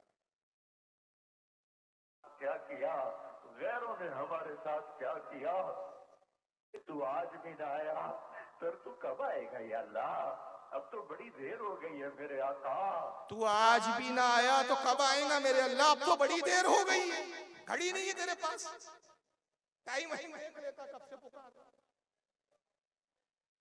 अल्लाह के नबी ने गज़वे ओहद में 313 थे, 1000 दुश्मन थे। रसूल ने दुआ की, अल्लाह आजा आजा आजा। तू आज भी ना आया तो फिर कब आएगा मेरे अल्लाह। करबला में इमाम हुसैन ने इस तरह पुकारा। चैलेंज है तबलीगी जमात के ठेकेदारों को, अपने मुल्ला की ये दुआ किसी हदीस से साबित कर दो, किसी इमाम से साबित कर दो, किसी नबी से साबित कर दो। क्या बनाया तुमने खुदा को। तू आज भी ना आया तो फिर कब आएगा अल्लाह। अब तो बड़ी देर हो गई है फिर तू कब आएगा या अल्लाह। अब तो बड़ी देर हो गई है मेरे आका, अब तो बड़ी देर हो गई है मेरे आका। जमीन का कलेजा फटता है, आसमान के फरिश्ते भी अल्लाह वो नाहा गुना है। अब तो दर खोल दे, खोल दे, दरवाजे भी बंद है। ओ तू आजा, ओ मोहम्मद मुस्तफा के अल्लाह। अब उम्मत की बिगड़ी बना दे, इनकी शाम पे सुबह ले आ। इस सारे मजमे को कबूल कर ले, इन कॉलोनी वालों को कबूल कर ले, इन शहर वालों को कबूल कर ले। इस देश को पाक कर दे, इसका नाम जो पाक रखा गया, पर ये तो बड़ा ही नापाक हो गया है मौला, इसे पाक कर दे। हम तो अपने घर में रोज झाड़ू देते हैं, रोजाना पानी से सेन साफ करते हैं। तेरा आंगन गंदा हो गया है, तेरा आंगन गंदा हो गया है। आजा इसे धो मेरे मौला। तेरा आंगन गंदा हो गया है, आजा इसे धो मेरे मौला। भंगी बना दिया खुदा को। क्या चाहिल आदमी, क्या अमीर है भाई। मैं यही हैरान होता हूँ जब इनके अमीरों का ये हाल है तो इनकी जमात के गरीबों का क्या हाल होगा बेचारों। ये खुदा से कह रहा तेरा आंगन गंदा हो गया है, तेरा आंगन गंदा हो गया है, आजा इसे धो मेरे मौला, इसे धो मेरे माशाअल्लाह। से धो दे, इसे सूद से धो दे, इसे झूठ खयानत बदयांती जुल्म सितम से धो दे, इसे नाच गाने से धो दे मेरे मौला। आजा, आज तेरा झाड़ू फिरेगा तो ये साफ होगा, आज तेरा झाड़ू फिरेगा तो ये साफ होगा। झाड़ू भी है अल्लाह के पास भाई साहब, झाड़ू से साफ करेंगे वो आके यहाँ दुनिया में आएगा और ये सब गंदगी झाड़ू से साफ करेगा। तेरा झाड़ू फिरेगा तो ये साफ होगा। नहीं तो आज तो मुसलमान कह रहे हैं इस्लाम नहीं आ सकता। आजा तुझे ललकारा जा रहा है, आजा तेरी गैरत को ललकारा जा रहा है। आजा आजा आजा, नहीं आना फिर भी आजा, आज तो आ ही जाए अल्लाह। नहीं आना है तो फिर भी आ ही जा, तेरी मर्जी नहीं आने की है लेकिन मेरी मर्जी है, आजा तो आ ही जा, आज तो आ ही जा। और एक दफा कह दे मैं आ रहा हूँ, एक दफा कह दे, अब आवाज आएंगी इसके कानों में, आ रहा हूँ तारी जनी रुको, झाड़ू लेकर आ रहा हूँ, बहुत बड़ा जाई तो ललकारा जा रहा है। आजा आजा आजा, नहीं आना फिर भी आजा, आज तो आ ही जाए अल्लाह। एक दफा कह दे मैं आ रहा हूँ, एक दफा कह दे मैं आ रहा हूँ, एक दफा कह दे मैं आ रहा हूँ। आए हाय आए हाय, यहाँ भी हाय हाय कर रहा है, वहां भी हाय हाय करेगा ये कम। एक दफा कह दे मैं आ रहा हूँ, ये तो बिल्कुल ऐसा हुआ कि इसका बच चले ना वो दफे लेके किसी दिन ये भी कहना ना शुरू कर दे, एक झलक दिखला जा, एक बार आजा आजा आजा, बस वही रह गया इसके पास, सब कुछ तो कर लिया। फैसला करो क्या ये अल्लाह की सिफातें हैं, इस तरह अल्लाह को माना जाता है, इस तरह अल्लाह के बारे में अकीदा रखा जाता है। हर याद रखिए जमात राह रास्त पर नहीं है, गुमराहों की जमात है, इस्लाम से हटी हुई जमात है। इसी बुनियाद पर हमारे उलमा कहते हैं कि इस जमातों में जाने से अपने आप को बचाओ, अपनी नस्लों को बचाओ, इनसे ताल्लुकात और रिश्तेदारियां ना रखो। जैसा कि एक सवाल भी किसी ने पूछा है कि हमारे इलाके में सुन्नी मुसलमान हैं, देवबंदी फिरके के लोगों से रिश्तेदारियां निकाह करते हैं, शादियां करते हैं। सवाल में इतना ही है, मैं इसमें इजाफा करता हूँ, मैं बंगाल के ऐसे भी इलाकों में गया कि जहां मैंने पाया और देखा कि सुन्नी मौलवी वहाबियों के निकाह पढ़ाते हैं, ये भी देखा, हैरानी होती है। मैं इस पर क्या शरीयत का मसला बताऊं, मैं उल्टा आपसे एक सवाल करता हूं, आपका जवाब ही इस सवाल का जवाब। आप रसूलुल्लाह से मोहब्बत करते हैं कि नहीं करते हैं ना? आप रसूलुल्लाह के आशिक बोलते हो ना अपने आप को, क्या हुजूर से इश्क करते हैं, मोहब्बत करते हैं। अगर आप वाकई जब रसूलुल्लाह से मोहब्बत करते हैं तो आपका खुद अपना ज़मीर कैसे गवारा करते कि अपनी बेटी एक गद्दार रसूल के यहाँ ब्याहते? शरीयत का क्या मसला पूछ रहे, अपने जमीर से पूछिए। आपका जमीर कैसे गवारा करता है कि जो रसूल का गुस्ताख है उसके यहाँ अपनी बेटी ब्याहे और उस गुस्ताख के यहाँ से अपनी बेटी, उसकी बेटी लेकर आए? ये तो आपने अपने जमीर से पूछना चाहिए।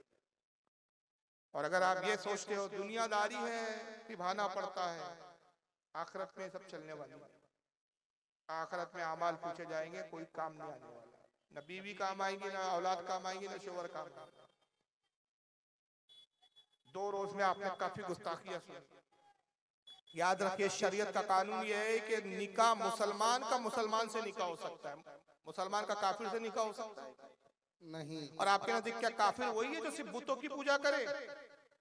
क्या उसी को सिर्फ काफिर कहा गया है? अगर उसी को काफिर कहा गया तो मुझे फिर ये बता दीजिए कि हजरत अबू बकर जब खलीफा बने तो सहाबा थे, वो एक जमात थी जिनको सहाबा कहा जाता था, हुजूर की इक्तिदा में नमाजें पढ़ते थे और रसूलुल्लाह सल्लल्लाहु अलैहि वसल्लम के साथ जिहाद को जाते थे। आप तो अपने मौलवी के पीछे नमाज पढ़ते, वो लोग हुजूर के पीछे नमाज पढ़ते थे। लेकिन एक तबका उसमें ऐसा था, एक जमात ऐसी थी जिन्होंने ज़कात का इनकार कर दिया। तो सहाबा ने क्या किया उनके साथ? और रिश्तेदारियां की कि जंग लड़ी।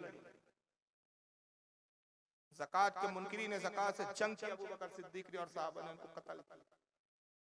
अबू बकर सिद्दीक ने फैसला सुनाया कि जो नबी के जमाने में अगर एक खजूर की गुठली भी ज़कात में देता था और अगर वो इनकार करेगा तो हमारे नजदीक को मुसलमान नहीं। जो ज़कात का इनकार करे वो काफिर है, जो नबी की अजमतों का इनकार करे, जो नबी की गुस्ताखी करे, वो कैसे मुसलमान होगा? उससे कैसे नहीं हो सकते हमारे, उससे कैसे रिश्तेदारियां कायम हो सकती?